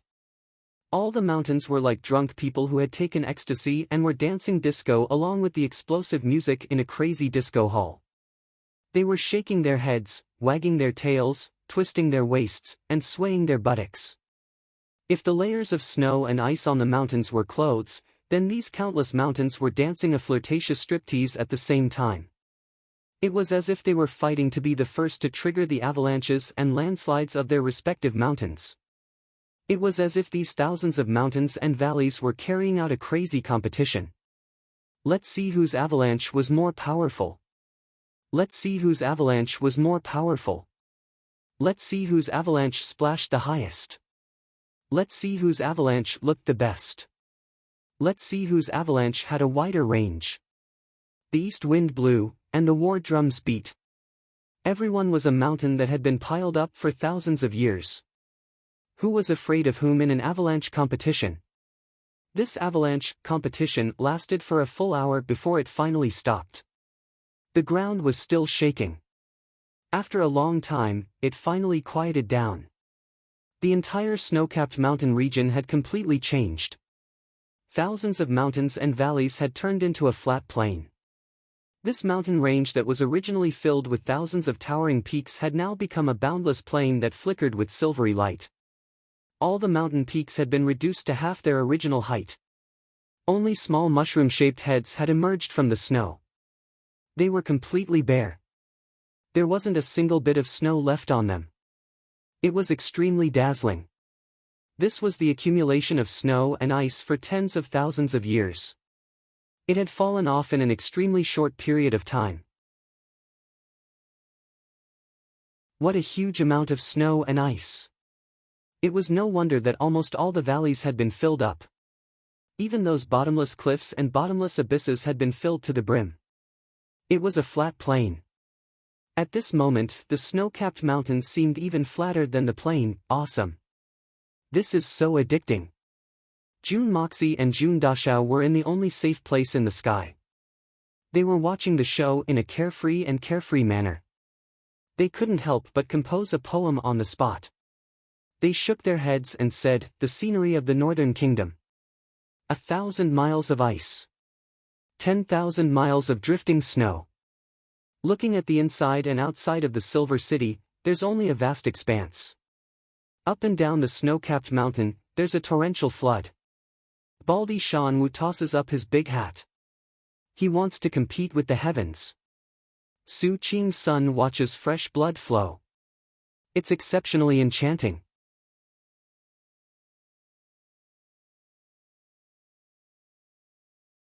Chapter 708. Good poem. This is a very good poem. Jun Mo Xia smacked his lips twice. He then shook his head and sighed in admiration. He was very satisfied with his unprecedented literary talent. This terrorist had single-handedly caused the collapse of the Sword Peak and caused an unprecedented avalanche. He had also completely destroyed the beautiful scenery of the entire snow mountain. He had caused the Silver Blizzard City, which had shaken the entire world, to be reduced to rubble in a snap of his fingers. Yet, he was still complacent. What kind of person was this? Wasn't he too? In the distance, the snow bulged and squirmed. With a schwa sound, a black head popped out. In the next moment, another head popped out. In the end, more than 100 people popped out. All of them had pale faces and blood dripped from the corners of their mouths. Their expressions were miserable.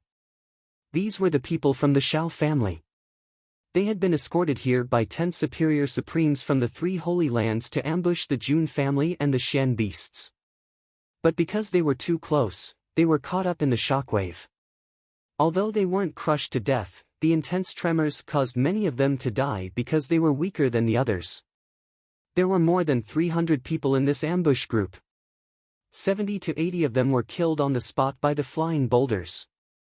Even if they were lucky enough to survive, almost all of them were injured. Then, 40 to 50 of them were killed by the aftershock.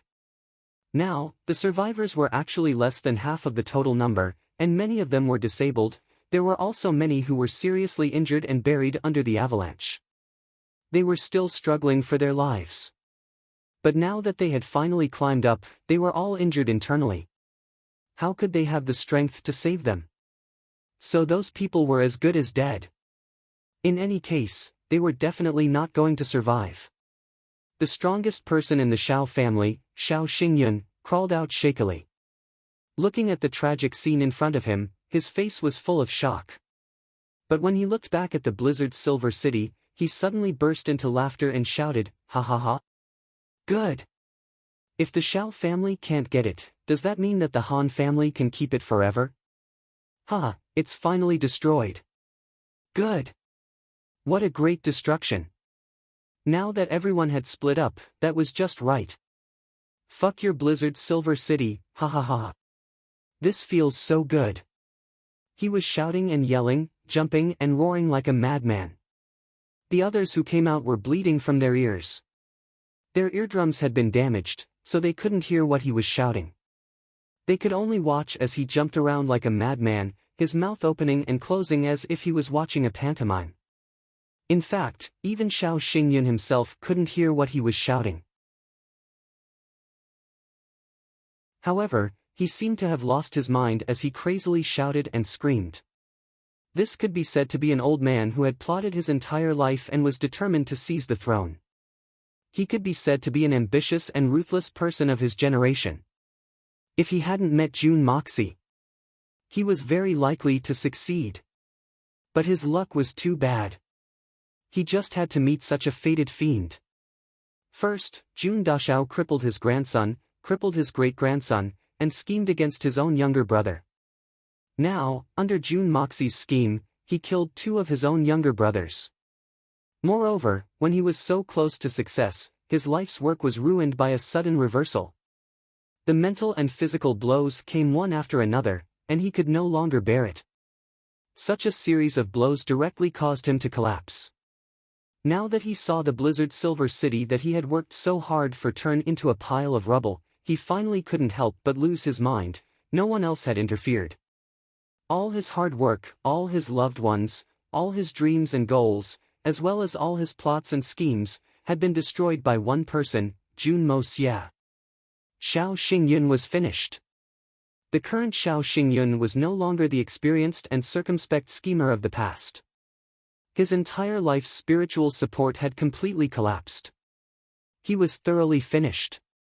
Looking at Xiao Xingyun, who was laughing and jumping, without the slightest demeanor of a Xian Qi expert, the superior supreme experts of the 3 holy lands who were in charge of monitoring the Xiao family looked at each other silently and shook their heads. Looking at the group of people who looked like they had been struck dumb by lightning, they sighed. If an enemy came now, how could they fight in their current state? Even if they forced themselves to fight, how much of their fighting strength would they be able to display? The leader of the experts of the 3 holy lands waved his hand and signaled the group of people to circulate their Xian Qi and make use of the time they had to recover as soon as possible. Even if they couldn't return to their peak condition, they had to at least recover their hearing. This feeling of being almost deaf was too uncomfortable. After an unknown period of time, the 10 superior supreme experts of the 3 holy lands who were more proficient in Xian Qi recovered first. Although their heads were still buzzing, they could at least hear each other's voices. "Leave 2 people here." The others quickly went over to take a look. "I don't know how the venerables are, I hope they..." The 8 of them flew over together like meteors. With one look, they all sucked in a breath of cold air. On the ground, there was a mountain range that seemed to have appeared out of thin air. It was hundreds of feet high, with rugged boulders. Occasionally, there was a crashing sound.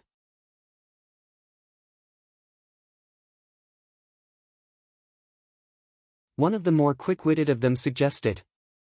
The other 7 were overjoyed. This way, even though the distance would be further, the relative speed would be much faster. Without further delay, the 8 of them quickly began to move. They chose a spot a few hundred feet below the crack and blasted a hole big enough for a person to stand in. Then, they began to dig. The 8 of them divided the work without any discussion. 4 of them dug the rocks, and the other 4 moved them out. These 8 people were all superior supreme experts. With their full strength, and the fact that they were at the crack, and the soil and rocks around the crack were soft, their progress was quite fast. As both sides were used at the same time, the faint knocking sounds became more and more distinct. But he could also sense that the movements on the other side were also becoming weaker, as if the person on the other side was gradually exhausting all his strength. The 8 of them worked frantically, trying their best to create the largest and most penetrating movement possible so that the other side would know that they were thinking of a solution. At this moment, the sky suddenly darkened. It was pitch black, without a single ray of light. It was only early in the morning, and the sky had just brightened. The sun hadn't even risen yet, so why was the sky already dark? The 8 of them were puzzled. Suddenly, they heard an extremely despairing scream from the side. Very quickly, one of the people in charge of transporting the goods ran out to take a look. He let out a loud cry and ran back in with a pale face. His entire body trembled as he stuttered, "Tian. Tian Tian. Tian Tian. Tian Tian. Tian Tian. Tian Tian. Tian Tian. What do you mean by the sky is over?" Of the remaining 7 people, other than the 4 who were still digging, the rest all went to the entrance of the cave to take a look. After looking, 3 of them sat on the ground and moaned as if they were grieving the death of their parents. "It's over, it's over." In the distant horizon, they saw a huge flock of cranes. There were hundreds of them, neatly lined up, flying over from the direction of the sunrise. So what if it was a flock of cranes? Would these superior supreme experts be afraid of cranes? The problem was that those cranes were obviously 9th-level Shen beasts. Every one of them had the vigor of a dragon and the ferocity of a tiger. Their wings were 7 to 8 feet wide, and their beaks were like sharp blades. Their thick claws were full of strength, and the tips of their claws glowed with a cold light. Their huge red eyes were filled with ferocity and cruelty. Their eyes shone with a bloodthirsty light. These 8 superior supreme experts had never seen so many 9th-level Shen beasts in action before. With such a lineup, they would probably be torn to shreds in a few moves.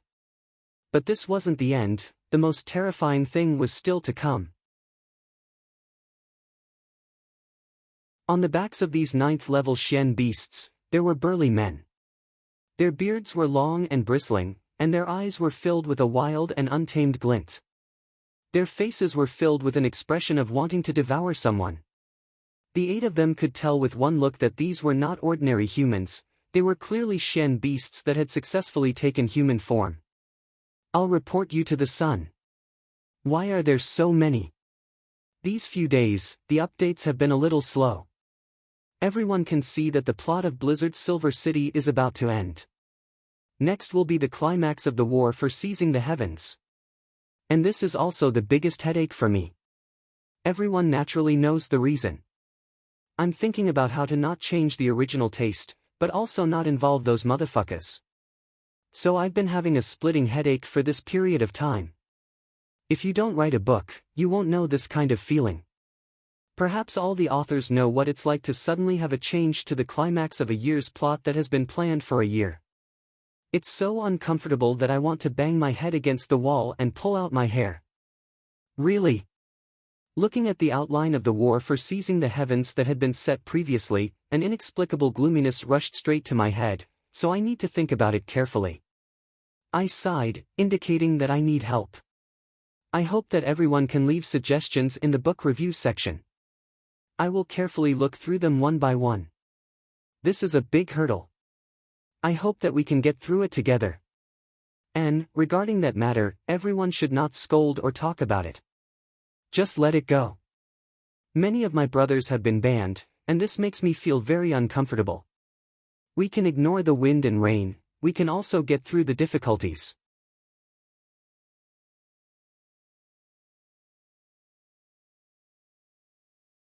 Chapter 709. Read more. One group from Dongfang, one from the north, one from the south, one from the west, and one from all directions.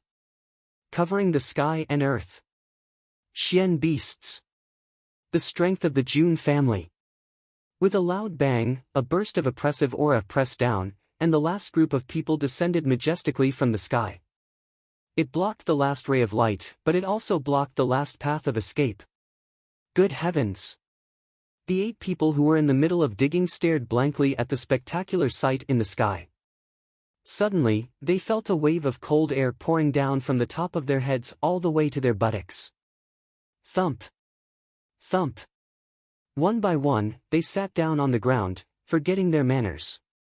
At this moment, all 8 of them had the impulse to remove the Xian Qi protection from their bodies, and then bang their heads against this stone wall to death. You still want to fight? Fight my ass.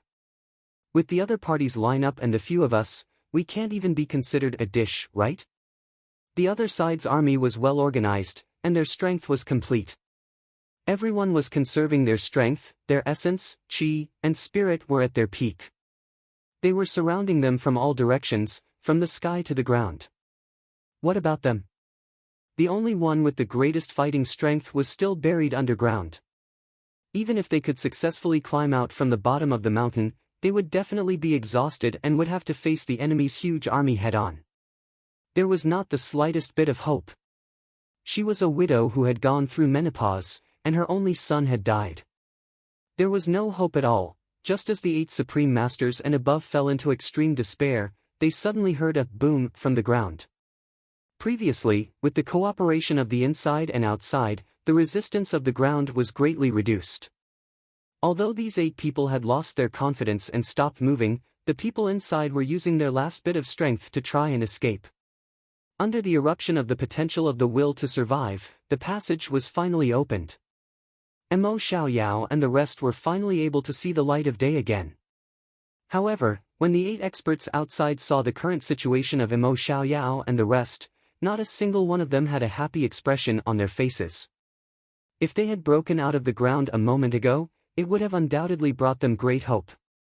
But at this moment, not only did despair return, it was even gloomier than before. No matter how high your status was in the past, how strong your strength was, how glorious your battle achievements were, right now, you're just a person in distress, a complete loser, a weakling.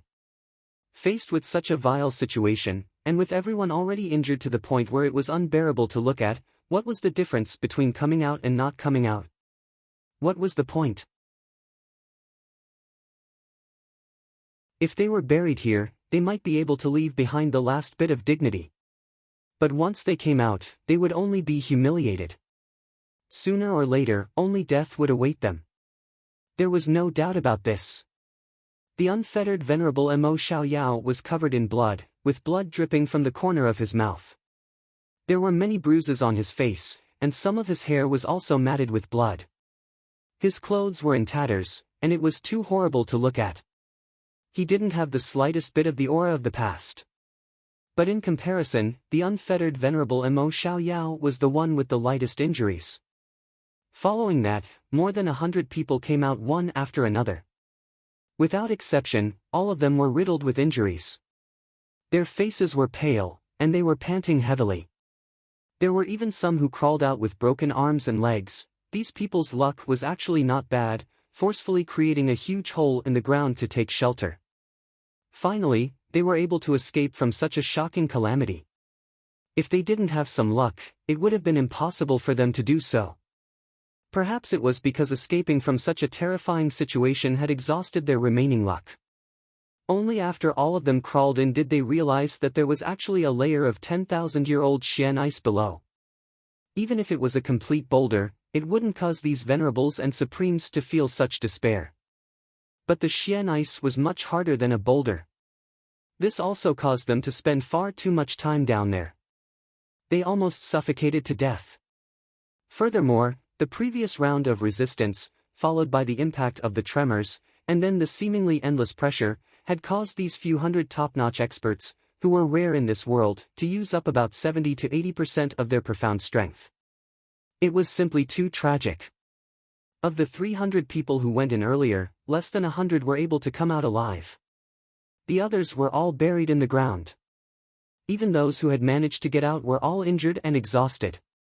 Mo Xiaoyao, Jia Qingyun, and Xiao Tianya had just appeared at the entrance of the cave and breathed in the fresh air.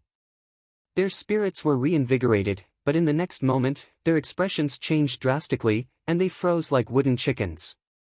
Right now, as 4th-level venerables, they were barely able to maintain 20% of their original combat strength. However, the other party had been conserving their strength and honing their strength, and was now bearing down on them. There was no suspense in this battle at all. There was no need to fight at all. Forcefully making a move would only be looking for humiliation. Under Jun Wuyi's command, Mei Shuiyan and the rest arrived at the appointed time according to Jun Imo Xie's instructions. However, when the army was halfway there, the sword peak suddenly collapsed.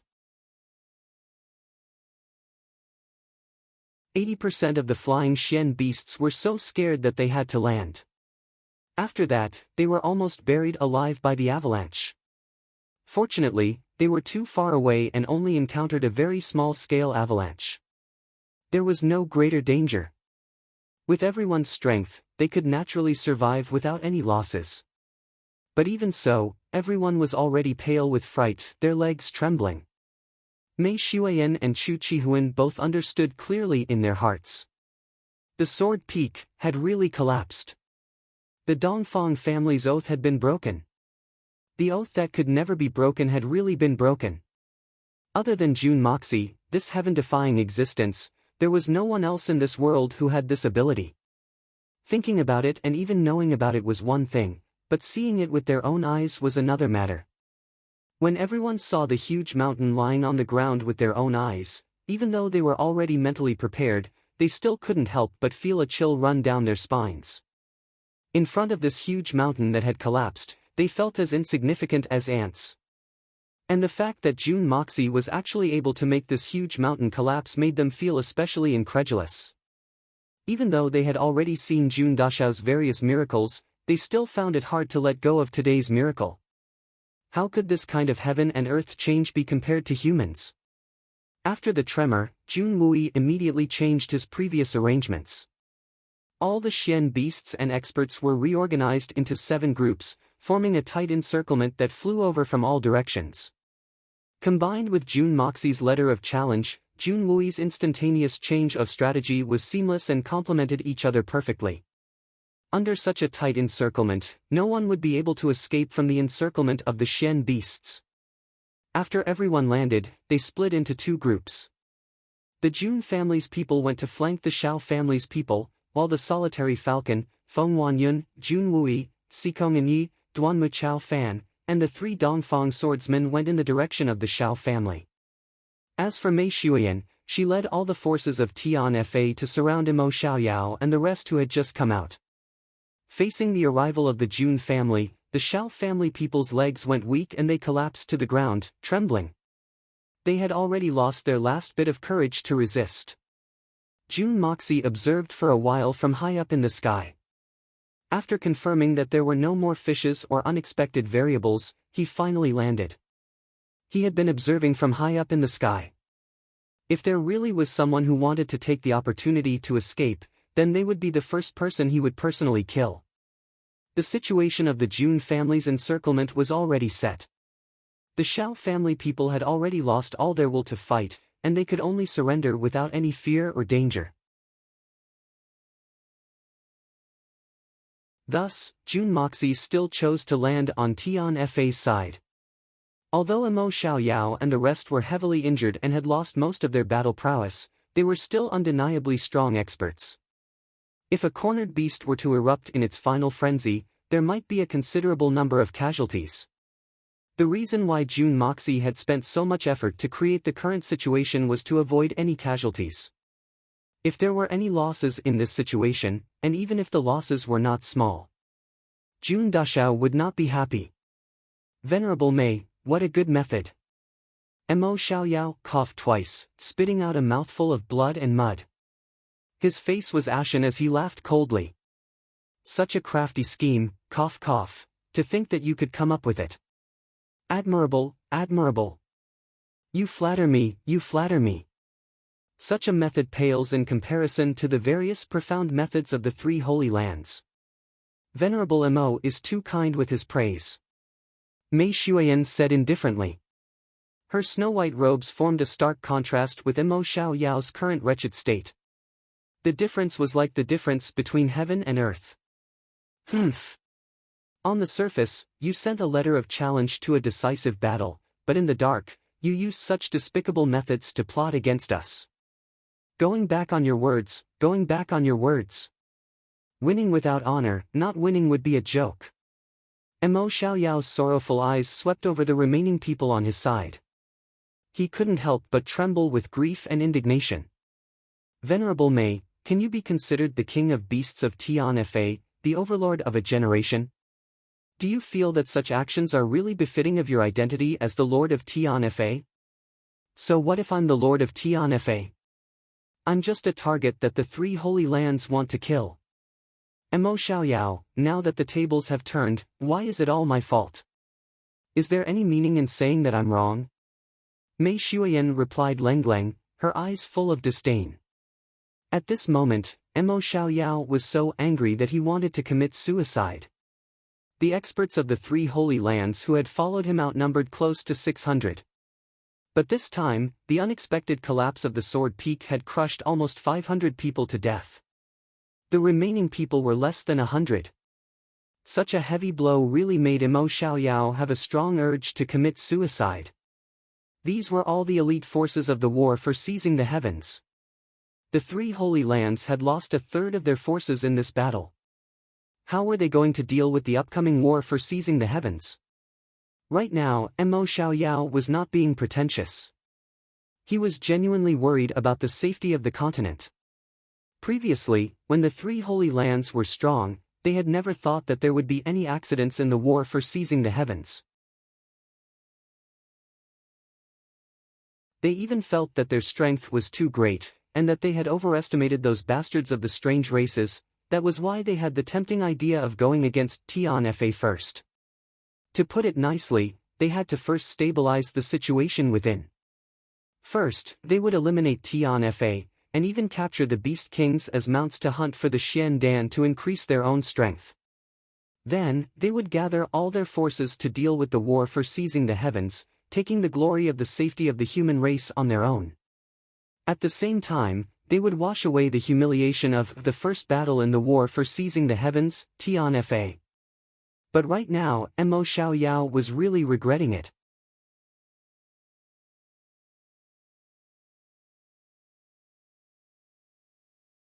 Chapter 710.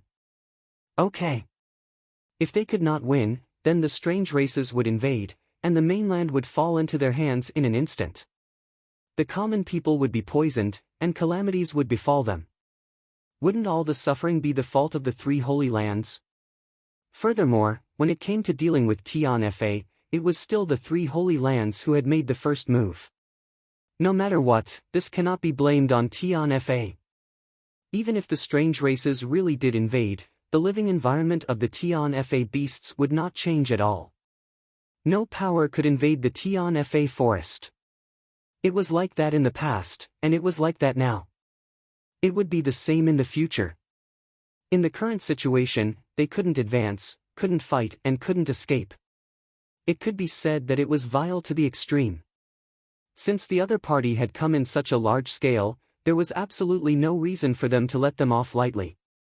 It seemed that their deaths were already a foregone conclusion. Mo Xiaoyao turned around and looked at his subordinates' faces full of despair and unwillingness. Suddenly, he gritted his teeth, straightened his back, and walked step by step towards Mei Xuan. His footsteps were heavy and resolute. His expression was bleak and stirring. His eyes were burning with flames. "Brother Mo, where are you going?" Jia Qingyun blocked his path in a flash. This savage venerable was also in a sorry state. His face was mournful, and he looked like a ghost. These venerables had probably never been in such a sorry state in their long lives, even when they were in the most difficult and downtrodden times. "Get out of my way. This old man is going to beg for mercy." Mo Xiaoyao's black hair fluttered in the wind. Although his face was full of humiliation, there was still a glimmer of brilliance. "What? Beg for mercy? Jia Qingyun cried out in surprise and said resolutely, Brother Mo, in this world, we can be without arrogance, but how can we not have a backbone? We are upright men. If we die, then so be it. How can we bow and scrape in order to extend our lives for a few more days? You and I have been famous for hundreds of years, how can we not cherish it? Even if we die with a bang, it's still better than dragging out an ignoble existence and wasting some time. Bullshit. Am I someone who is afraid of death? But if you die, and I die, what will happen to the war for seizing the heavens? If they lose because of our deaths, who can bear this responsibility? There were still 84 people here. As long as we can return, we can still contribute 4 venerables and 80 superior supreme experts to the war for seizing the heavens. If we all die here, what's the use? Mo Xiaoyao roared furiously. His eyes were already brimming with tears. As a 4th-level venerable who had dominated his entire life, to make such a decision was undoubtedly 1,000 times more difficult than death. But right now, Mo Xiaoyao had no other choice. He could die, and he didn't fear death, but he couldn't allow himself to become a sinner of the Xian continent. Normally, he could be despicable and shameless. He could even pretend to be a hypocrite and carry out the dirtiest and most despicable deeds. However, even if he were to die 10,000 times, he still wouldn't be able to bear the stain of such a historical sinner. He could die in battle, but he could also be killed. He could harm others, and he could be harmed by others. But at this moment, he could not die. At the very least, he couldn't die without paying any price. This was because the war for seizing the heavens was the greatest goal that he had been striving for ever since he entered the hermitage. Therefore, no matter what, he had to endure the humiliation and live on. For the sake of his life's goal. Looking at Mo Xiaoyao walking over with difficulty, his legs seeming to weigh 1,000 jin, Jia Qingyun was suddenly speechless. He only felt his eyes heat up, and tears almost flowed out. He didn't say anything else, silently following behind Mo Xiaoyao. With the same determined footsteps, he walked over. Xiao Tianye stood there dejectedly, sighing deeply. Finally, he walked over with Chu Wuqing. Mei Xuan looked at the 4 people walking over, but she couldn't feel the slightest bit of battle intent from them. She was puzzled. However, Jun Moxie's heart skipped a beat as he thought, could it be, they're here to surrender and beg for mercy? But on second thought, he felt that it was impossible. There was no such thing as surrendering and not killing in this world. Moreover, what kind of people were these 4 people in front of him? They were genuine venerable level experts, and even the weakest of them was a 2nd-level expert. He believed that even the most ordinary spirit Xian experts wouldn't be willing to beg for their lives in such a manner. The people of the pugilistic world had always viewed their reputation as more important than their lives. Why would someone like Mo Xiaoyao, who had such a high status and power, beg for mercy?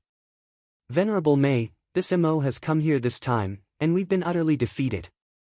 We've lost this battle, and we admit defeat.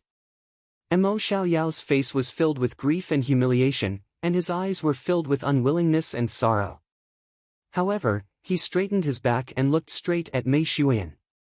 Facing his own humiliation, he said word by word. Venerable Mo admitting defeat is beyond this venerable's expectations. I'm sure Venerable Mo has more to say. Mei Xuan's eyes were still cold, but she said politely. Mo Xiaoyao hesitated for a moment, the corners of his mouth twitching. His face was filled with desolation. His lips moved a few times, but he didn't make a single sound. He just stood there with his back straight. This feeling of a hero at the end of his road still having to bow and scrape, made this generation's expert feel so sad that he couldn't say anything. Mei Xuan and Jun Moxie looked at him and suddenly realized something. The venerable of life and death Mo Xiaoyao's hair, which had been as black as ink for over 300 years, had actually turned gray at a speed visible to the naked eye. All this happened in the time it took for him to take a few breaths. Mo Xiaoyao's hair had actually undergone such a huge change. It could be seen that the pain and torment in his heart was indescribable. Begging for mercy. Even if a hooligan lost a fight, it was rare for him to beg for mercy. Since we're enemies, it's either you die, or I die. Victory lives, defeat dies. This has been the case since ancient times. Killing an enemy who is a threat to you is a matter of course. Mo Xiaoyao swallowed a mouthful of saliva with difficulty. His lips were trembling like a candle in the wind, but his eyes were fixed on Mei Xuan without blinking. Now that we've lost, we no longer have the strength to fight back. Our life and death is already in the hands of Venerable Mei. Our deaths are not enough to be regretted. Mo Xiaoyao closed his eyes abruptly, as if he'd been released. But this old man is only here to ask Venerable Mei one thing: can you let this old man and the rest of us live? After he finished speaking, he stood there with his eyes closed, not saying a single word. It was as if he'd turned into a statue in that instant. 2 lines of old tears slowly seeped out of his tightly shut eyes. At this moment, old wrinkles seemed to suddenly appear on his smooth and round face. At this moment, Jun Moxie and Mei Xuan could not believe what they were hearing. Begging for mercy. A 4th-level venerable was actually begging for mercy in front of so many people. This was even more unbelievable than the sky collapsing. After a long while, Mei Xuan shook her head. Looking at Mo Xiaoyao, she asked solemnly, "Venerable's words are truly beyond this Venerable's expectations. Is the reason for the war for seizing the heavens? No matter what the reason is, this old man is here to beg for his life today. I only ask for 2.5 more years of life, that's enough." Mo Xiaoyao closed his eyes and raised his head. His lips were trembling and his face was pale, but he said word by word, "After the war for seizing the heavens, if this old man and the rest of us are lucky enough to not die on the peak of the Pillar of Heavens, then we will definitely go to the Tianfa forest and commit suicide in front of Venerable Mei. We will return this life to Venerable Mei."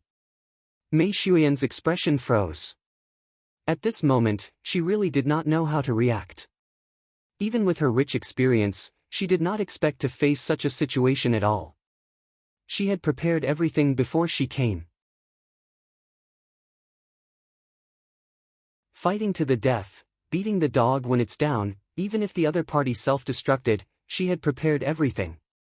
But she never thought that with Mo Xiaoyao's pride, he would actually beg for his life. Wasn't this world too crazy? One had to know that the 3 Holy Lands had always known that Mei Xuan was only a 2nd-level venerable. Even Mo Xiaoyao only found out that Mei Xuan had suddenly broken through to the 3rd-level venerable realm after coming here. He still did not know that Mei Xuan had broken through again. And Mo Xiaoyao was a 4th-level venerable, a true 4th-level venerable. If one were to compare it to the past, it would be equivalent to a supreme-level venerable begging a Tian Shen expert for mercy. What kind of absurd thing was this? A moment ago, they were still fighting to the death, but now, they were begging for mercy. What kind of state of mind and courage did this require? What kind of humiliation was this? If not for the war for seizing the heavens, why would someone as prideful as Mo Xiaoyao do such a thing? But for the war for seizing the heavens, it was for the safety of the continent, for the common people. Mei Xuan understood this deeply. The war for seizing the heavens was also the goal she was fighting for. Thus, she deeply understood Mo Xiaoyao at this moment. Thus, at this moment, she was deeply shaken. She almost wanted to agree to the other party's request immediately. For the war for seizing the heavens, Mo Xiaoyao was willing to make such a sacrifice, destroying the reputation he had painstakingly built for 300 years. Then, what else was there for her to not let go of? She had always viewed the war for seizing the heavens above everything else, and it was the goal she was fighting for in this life. Even if Mo Xiaoyao went back on his word, there was no possibility for her to reject him. Wait! Jun Moxie Lengleng opened his mouth, his eyes still cold as ice. Mo Xiaoyao, Venerable Xiaoyao, do you think that by bringing up the war for seizing the heavens and pleading for mercy in the name of justice and suffering for the common people, we will let you go? So much so that he was moved to tears and saw you off respectfully. This sentence was like the sharpest needle, piercing into Mo Xiaoyao's heart. Mo Xiaoyao's entire body twitched in pain, the muscles on his face spasming, but he didn't say a word. Do you think that by making such a huge sacrifice, we will naturally let you live? But, should it really be like this? Jun Moxie said coldly. Mo Xia. This is related to the war for seizing the heavens. All worldly grudges are trivial matters. Venerable Mo's actions are for the sake of the war for seizing the heavens, for the future of the continent. I can understand his feelings. Mei Shuiyan said anxiously.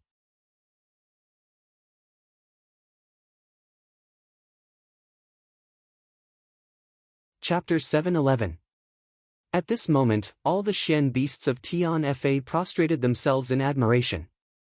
This brother-in-law of theirs was simply too valiant. Even someone as domineering as Big Sister could be shouted at like this. This was simply too amazing. Mei Shuiyan's face suddenly turned pale, and a trace of anger appeared in her eyes. She was not angry at Jun Moxie's impoliteness towards her, but at Jun Moxie's indifference towards the world. Mo Xia, how can you be like this? For the war for seizing the heavens, what are personal gains and losses? Mei Shuiyan took a deep breath and suppressed her anger. Even Venerable Mo is willing to make such a sacrifice. Do we really have to take his life? Is there really any meaning to it? You're really soft-hearted. Didn't you hear me when I told you to scram to the side just now? Jun Moxie said angrily. If it wasn't for the war for seizing the heavens, Hermitage, would the 10 superior supremes be able to injure you for 100 years? If it wasn't for the war for seizing the heavens, would the 3 holy lands dare to deal with you? Who knows how many people have already died in your hands? If it wasn't for making use of your big picture, would they dare? Would they dare? Time and time again for that so-called war for seizing the heavens, and you've suffered losses time and time again. Jun Moxie laughed coldly and said, and this time, the reason for you to beg for mercy is actually because of the war for seizing the heavens. Let me ask you, when are you going to suffer losses before you truly understand? Let me ask you, if the roles were reversed, and the one begging for mercy was you, do you think the 3 holy lands would let you go? Don't tell me that you're not living for the war for seizing the heavens. Of course I can imagine their choice, but this time is different. Mei Shuiyan hurriedly explained. I can sense the Venerable of Life and Death's intentions, really, so what? There won't be any difference. Jun Moxie said coldly, because this time, they are still making use of your big picture view. I have never denied that this time, Mo Xiaoyao is truly doing this for the sake of the war for seizing the heavens, for the sake of the people of the world. Not only can you feel his intentions, but I can also feel his sincerity and his true intentions. But this is not a reason for us to let them go as soon as they beg for mercy. Do you understand? This was the first time Jun Moxie and Mei Shuiyan had argued since they met. It was a very serious dispute. Jun Moxie, don't measure the heart of a gentleman with your own mean measure. Even though we're in dire straits today, we're not people you can casually slander. Jia Qingyun gritted his teeth as the veins on his temples throbbed. His hatred had already reached the extreme. I've always been a vile person. Have I ever denied it? But, are you all gentlemen? Jun Moxie Lengleng looked at him. I only have one question for you, Mo Xiaoyao. Don't act like you've been wronged. Raise your head and open your eyes. Since you've already said the most difficult thing to say, don't you dare to open your eyes and look at the person in front of you who has the power to decide your life and death? Mo Xiaoyao opened his eyes tiredly, a deep sense of humiliation in them. Lengleng said, what do you want to ask? Ask away. This old man is all ears. I'm only going to ask you a simple question. All these years, when Hermitage was dealing with Tian Fa's Venerable Mei, did he always make use of Venerable Mei's weakness of the big picture? He only dared to make a move because he knew that Venerable Mei would not kill for the sake of the war for seizing the heavens? It's very simple, isn't it? The answer is yes and no. Give me a clear answer. Jun Moxie Lengleng asked. Yes. A trace of shame appeared on Mo Xiaoyao's pale face, But he answered without hesitation. That was the truth. They had always been making use of Mei Shuiyan's kindness, which was why they had targeted her time and time again. If Venerable Mei is a demon who does all kinds of evil and has no scruples, would you dare to do this? June Moxie continued to ask. We wouldn't dare. But if we had the confidence to kill her in one fell swoop, we would still target her. Mo Xiaoyao sighed. Because if she were to launch a Xian beast wave to attack the continent, it would be a disaster for the entire continent. So if that's the case, we need to consider it carefully. It's a pity she isn't, but luckily she isn't. Mei Shuiyan closed her eyes in pain. She had already guessed that this was the reason, but now that she heard it with her own ears, she felt as if her heart was being pierced by 1,000 arrows. She also felt sad that what she had done was not worth it. So the reason why her former comrades had targeted her was because of her kindness. It was because of her kindness and her ability to see the big picture that allowed them to be so unscrupulous, ambushing and killing her time and time again, almost causing her to be consigned to eternal damnation. Because they knew that her retaliation would never be too ruthless. She would never deal with them like how they dealt with her. So they had no fear. What was wrong with this world? Was kindness the reason for one to die?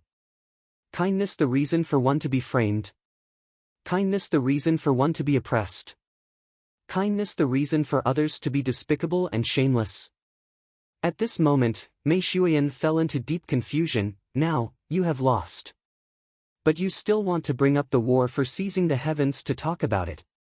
June Moxie suddenly laughed mockingly and said, I know that Venerable Mo is regretting in your heart right now.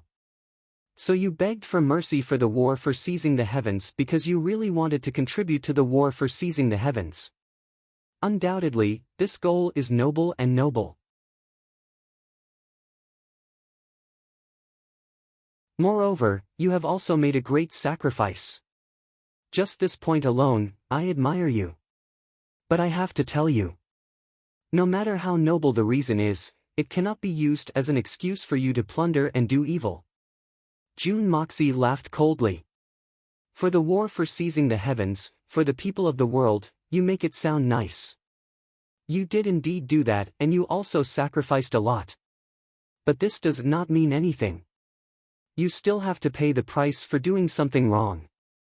No one thinks that just because you contributed to the war for seizing the heavens, you should stretch out your neck to be killed.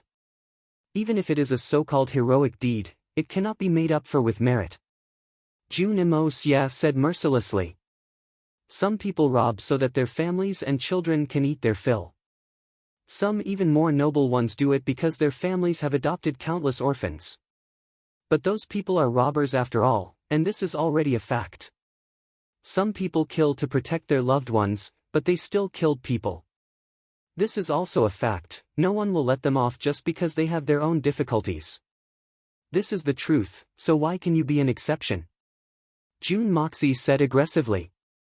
You killed your comrades, killed your companions, slaughtered Xian beasts, and hunted Xian Dan, all in the name of increasing your strength for the war for seizing the heavens. And I also believe that after you increased your strength, you really used it for the war for seizing the heavens. But what does it have to do with each other? The war for seizing the heavens has always been your duty. But it is not an excuse for you. And it is not an excuse for you to do bad things and be despicable. June Moxie said. Today, I will not let you off. He said calmly and pointed at the defeated soldiers in front of him. Mo Xiaoyao, I believe that you are speaking the truth. But do you know how many of you died today? Look back at your subordinates, which one of them doesn't hate us to the bone? There are 80 superior supreme experts gathered here, Mo Xiaoyao, even if I believe that you won't take revenge, what about them? Can you guarantee it? Not a single one of them will take revenge on me, on the June family? Tell me, can I let you off? Can I let the tiger return to the mountain? Do I dare? If you were me, would you dare? Mo Xiaoyao sighed sadly. He felt that June Moxie's words were a great humiliation to him at first. But as he spoke, Mo Xiaoyao finally understood. What they had done was too much, too outrageous. The three Holy Lands had always thought that as long as it was for the war for seizing the heavens, whatever they did was right. But this kind of thinking itself was a big mistake. June Moxie, why don't you trust us? Must you force us to swear a blood oath or write a blood letter? Xiao Tianya gritted his teeth and asked. A blood oath is just a sentence. It can be written with just a touch of the lips. A blood letter is also just a piece of paper. Do you think that I will believe you? June Moxie laughed coldly. You want me to use the lives of my entire family to bet on the reliability of your oath? You can even go against the oath of your ancestors from 10,000 years ago and attack Tianfa. If I believe you, wouldn't I be a fool? I will not take such a risk, and I dare not take it. We have suffered a crushing defeat in this battle, and yet we were still planning for the future. It turns out that we have overestimated ourselves and brought humiliation upon ourselves. Mo Xiaoyao laughed bitterly. Turning around, he saw the anger and hatred on the faces of his 80 subordinates. Even Mo Xiaoyao could feel the deep hatred in their eyes. He could not help but let out a long sigh. Just like what June Moxie had said, he could guarantee that he would not take revenge, and he could even guarantee that Jia Qingyun, Xiao Tianya, and the other venerables would not take revenge. But what about the rest of them? Looking at the resentment on their faces and the resentment on their bodies, if one were to say that they wouldn't take revenge, even he wouldn't believe it. That was bullsh*t. With this kind of deep-rooted hatred, even if he had repeatedly ordered them not to take revenge, there would still be people who would secretly go and take revenge. As for saying that if they were lucky enough to survive 2.5 years later, they would go to Tianfa to receive their death. That was even more ridiculous. June Moxie would not be afraid of their revenge, and neither would Mei Shuyan. But what about the rest of the June family? What about the other beasts of Tianfa? Not all of them were venerables. There was also the Duanmu family, Xikong family, Dongfang family. As long as these people left alive today, these families would definitely suffer a bloody revenge. This was for sure. Without a doubt. The 10 superior supremes were able to plot against Venerable Mei back then, almost killing him. Not to mention the fact that there were 80 pinnacle experts here. Although Mei Shuyan was injured back then, the strength of these superior supremes was not to be doubted. Other than the June family, it was not impossible for them to wipe out all the other families. Even 1 or 2 of these 80 people could easily do it.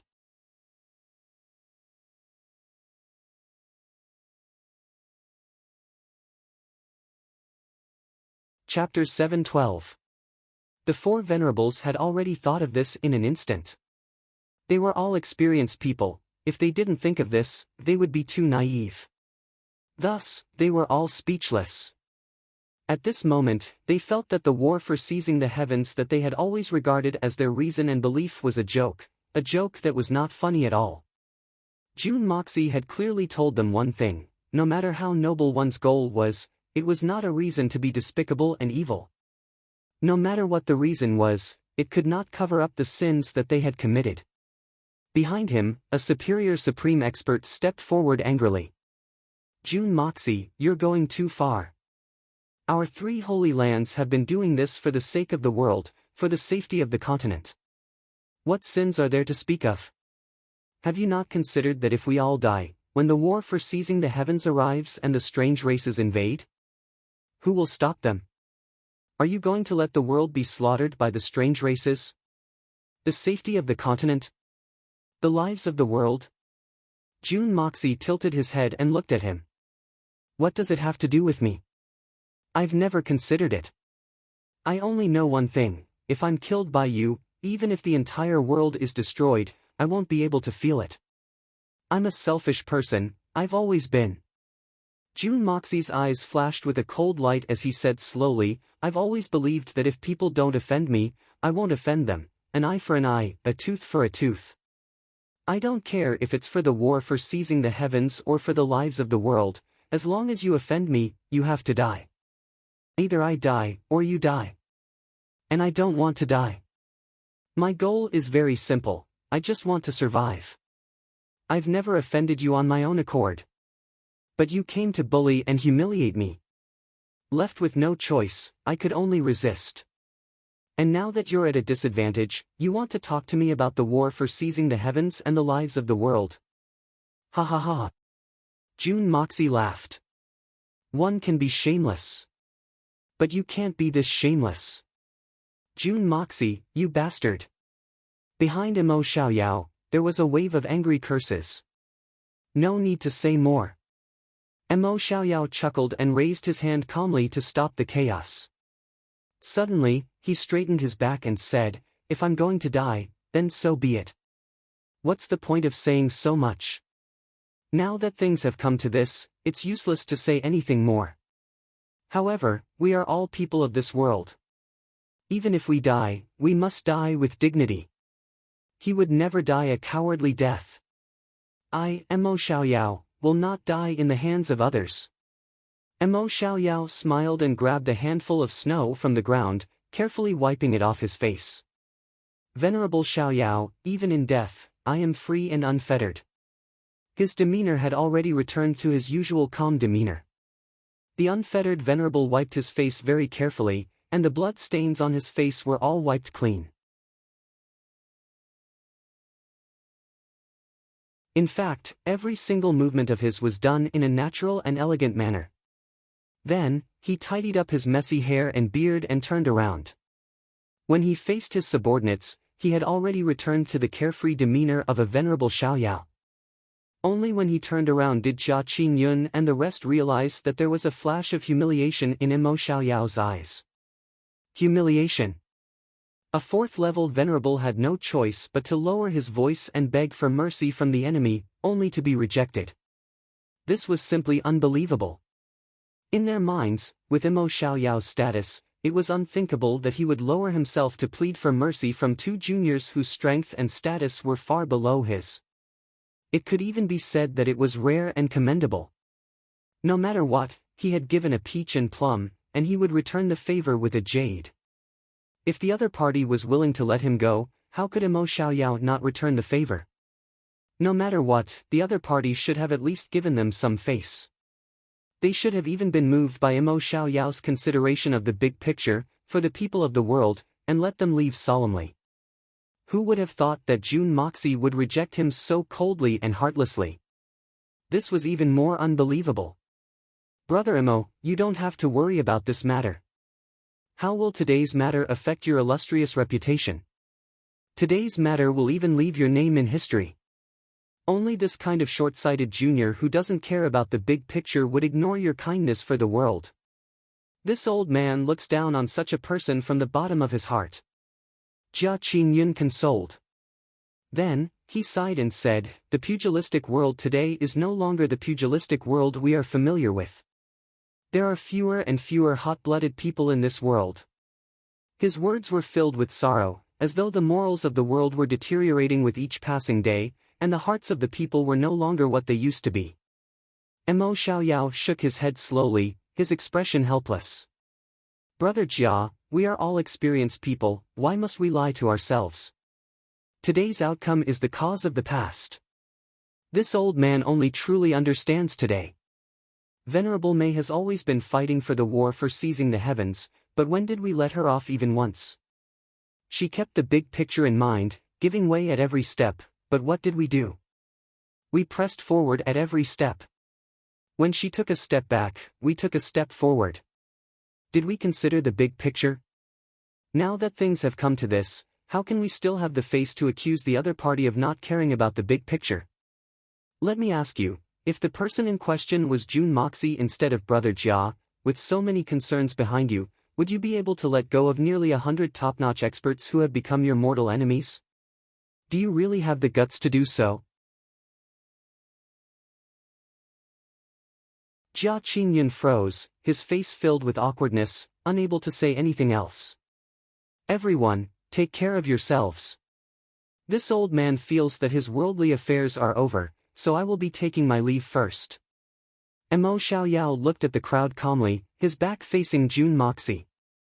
Without turning back, he said in a clear voice, "From today onwards, be it friend or foe, as long as there are survivors, please help me pass a message when you meet the lords of the three holy lands.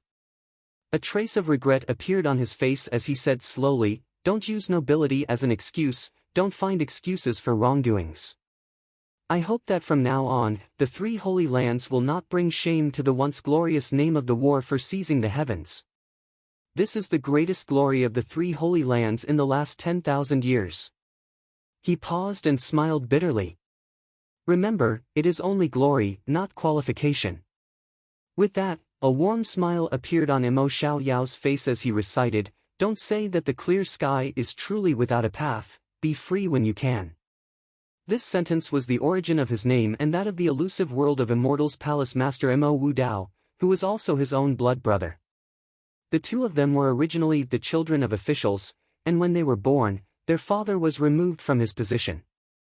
A friend came to visit and gave their father a poem, when will fame and fortune be over, glory and splendor will be thrown away in an instant, don't say that the clear sky is truly without a path, be free when you can.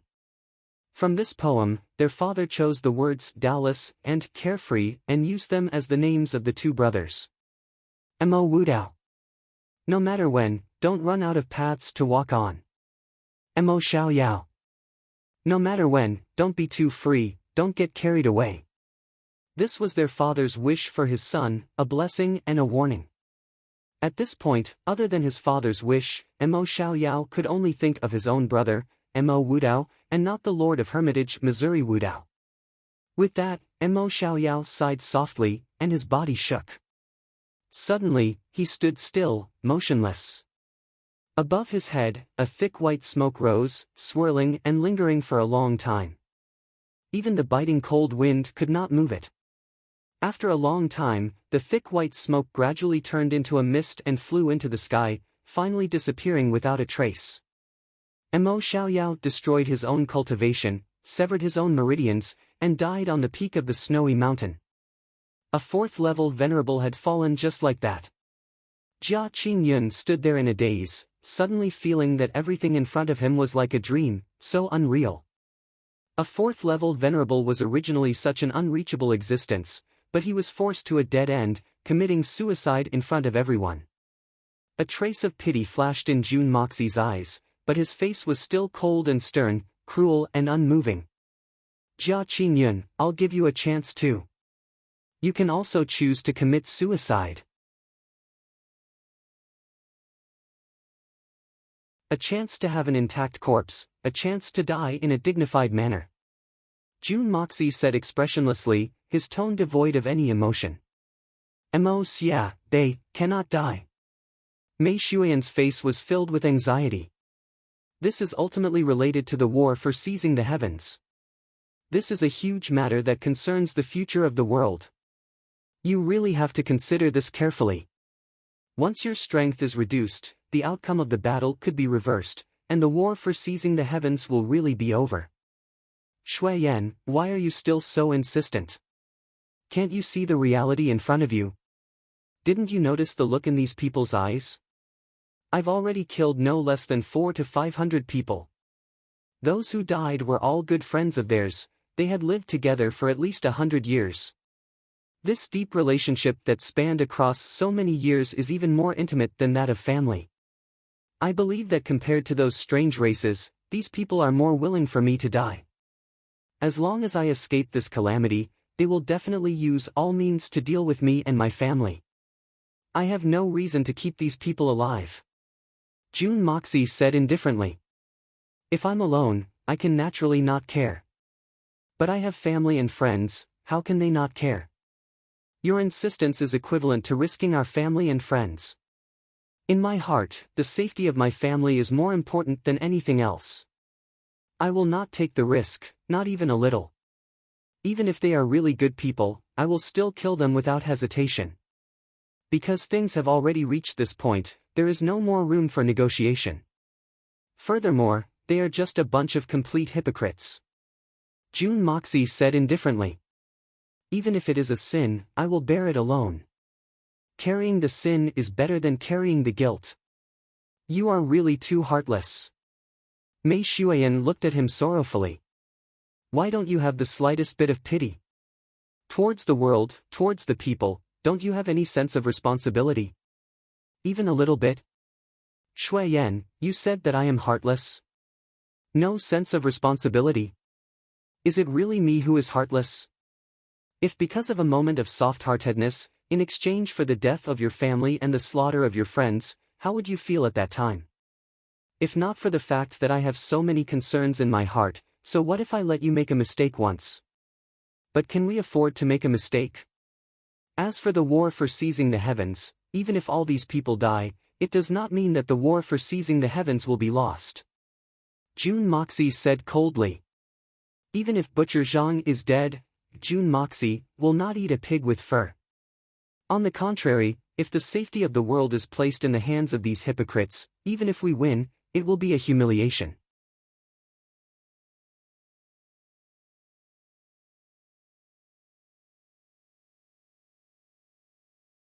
Chapter 7:13. But they are truly fighting for the war for seizing the heavens, even if they have been despicable and despicable. But their goal was lofty and great. Why can't we give them a way out when we're at the end of the road? Even if we end up with the reputation of killing them after the war for seizing the heavens, killing them at that time is still better than now. At the same time, it will increase our strength for the war for seizing the heavens. Mei Shuiyan said loudly. Aren't you also fighting for the war for seizing the heavens? But you have never been despicable or despicable. Your goal is just as lofty, just as great. But they still use all sorts of methods to deal with you. When you were at the end of the road, did they let you go? Jun Moxie sighed as he looked at Mei Shuiyan. In their hearts, such hatred can only be repaid with blood, a tooth for a tooth. A debt of blood can only be washed clean with fresh blood. If it were us, it would be the same. Girl, you're still too inexperienced. You're too stubborn today. Mei Shuiyan sighed and her tone softened as she begged, Mo Xia, please let them go this time. For the war for seizing the heavens, for the people of the world. Mo Xia, I'm begging you, be noble for once. Believe in humanity for once. No. Talking about humanity with inhumane people is the most foolish thing to do. You've already been bound by the burden of the war for seizing the heavens for too long, why do you still want to be so foolish?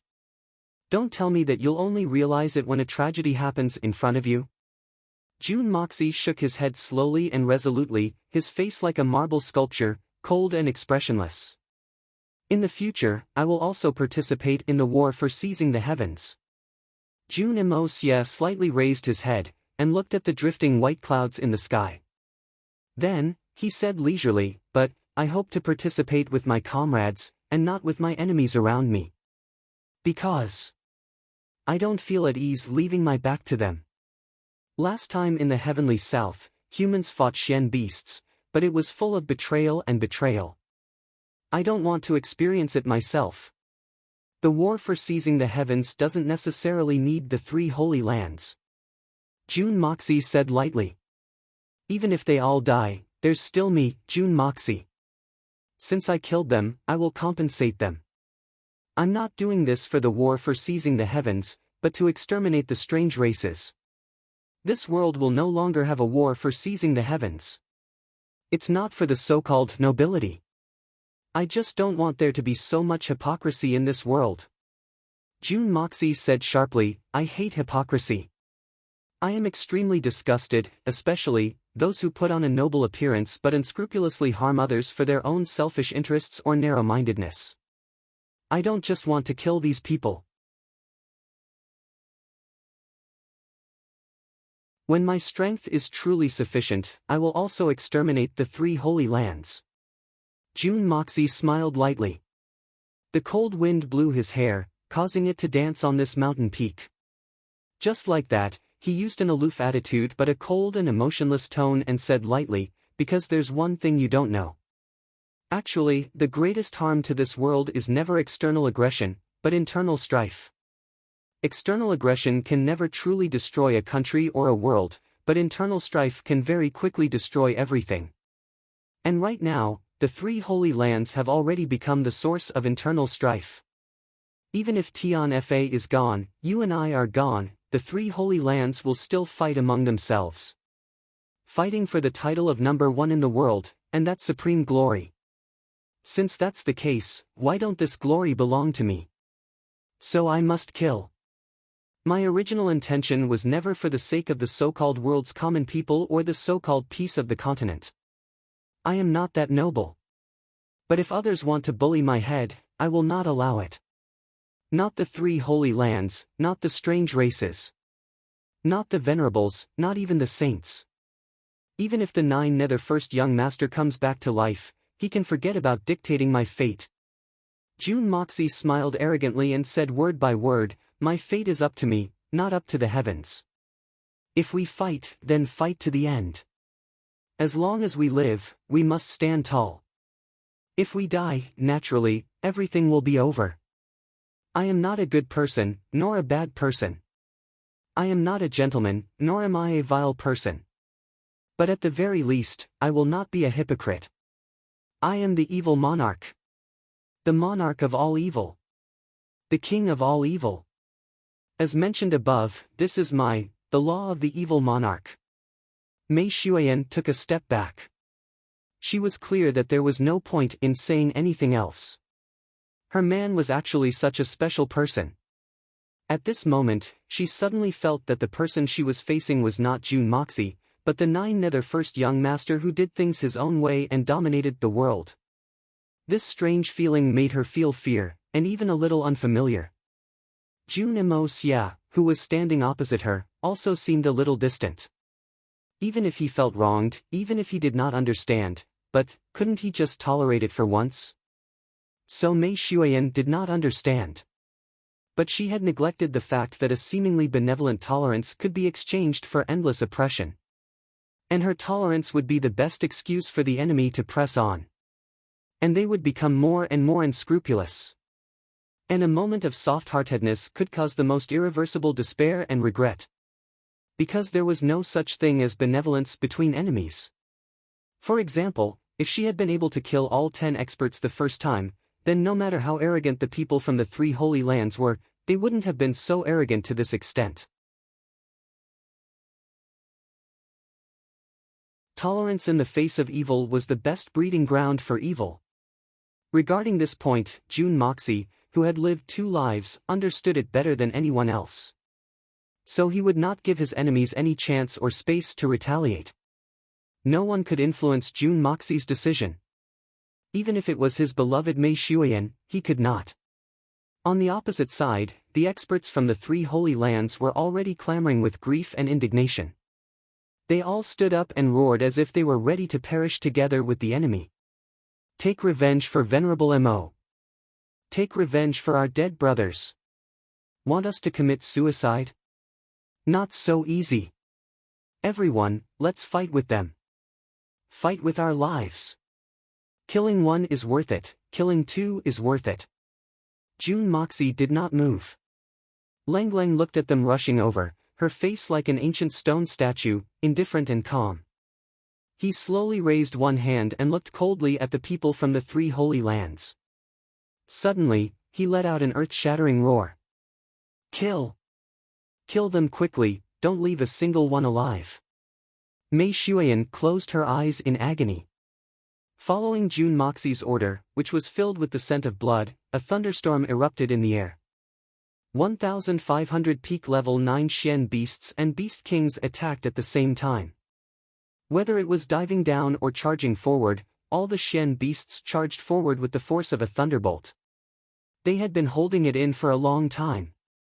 The battle thirst in their blood was already boiling. What they needed was battle. Only battle. Endless battle. Battle to their heart's content.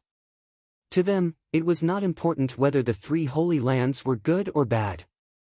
In fact, it was meaningless. What did that war for seizing the heavens have to do with them? If you need us to go, we'll go. If you don't want us to go, we won't go. It's not a big deal. All they knew was that these people had hurt their brothers and wanted to kill their boss. That was a true irreconcilable enmity. Only by tearing them apart would they be able to vent their anger. Screams rang out continuously. Jia Qingyun let out a loud roar as he gathered his remaining strength and struck out with his palms, sending more than 10 beast kings flying. Drenched in blood, he charged towards Mei Shuiyan and Jun Imo Xia, laughing loudly. What are you laughing at? Do you think you still have a chance to leave this place alive? Jun Moxie furrowed his brows. Oh. I'm laughing at the fact that you guys don't even know death is near at hand. Jia Qingyun laughed maniacally and panted heavily. His face was a little sinister, but he said happily, this old man used the last bit of Xian Qi to come here just to tell you one thing. Do you think that the three holy lands only sent this group of people to deal with you? Ha ha ha, Jun Imo Xia, you've killed us today.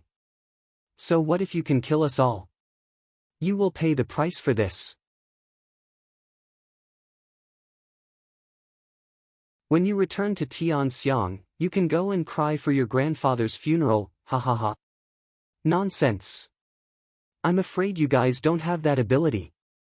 Jun Moxie said calmly. I know. This old man knows that your mysterious and unfathomable master is keeping watch in Tianxiang. But do you know who is going to Tianxiang? Oh. Jia Qingyun looked at Jun Moxie cruelly and said, yes. You're cruel, you're decisive. You're heartless. But the people going to Tianxiang are the saints of the three holy lands. A total of 9 saints. So what if your master is amazing? Can he cover the sky with one hand? Saints. Do you know? Oh. Ignorant child. What kind of earth-shattering character do you think your master is? Ha! No matter how amazing he is, can he be more powerful than 9 saints? You don't have to look at me like that. I'm sure the Jun family in Tianxiang City has already been turned into a pile of rubble. Your grandfather Jun Zhantian has also become a pile of dead meat. Emitting a stench. Ha ha ha. Jun Moxie, this is your retribution. Retribution. Jia Qingyun laughed maniacally. Mei Shuiyan's expression changed drastically. Jun Moxie's body flashed and his hand moved like lightning, grabbing Jia Qingyun's collar. What you said, is it true? Jia Qingyun was already at the end of his rope. In order to get close to Jun Moxie and Mei Shuiyan, he had used up all his remaining strength. Facing Jun Moxie's grab, he had no strength to resist. But he had no intention of resisting. Being grabbed by Jun Moxie, he suddenly tilted his head and smiled cruelly. What do you think? What do you think? Protect your family. Let's see how you're going to protect them. After this battle, not only the Jun family, but all the forces here that have assisted the Jun family will not be able to escape the fate of having their families destroyed. I'll be waiting for your arrival in the Yellow Springs. That day won't be too long, ha ha ha. Before his laughter stopped, Jia Qingyun suddenly summoned his last bit of Xian Qi. His body trembled violently, and a series of muffled explosions rang out from his chest. He had actually destroyed his internal organs and died a violent death. His body hung limply in Jun Moxie's hand, but all signs of life had left him forever. But even though he was no longer breathing, the sinister smile on his face was still there. His gray eyes still flashed with a vicious light. You're tuning into the Passion Pages YouTube channel.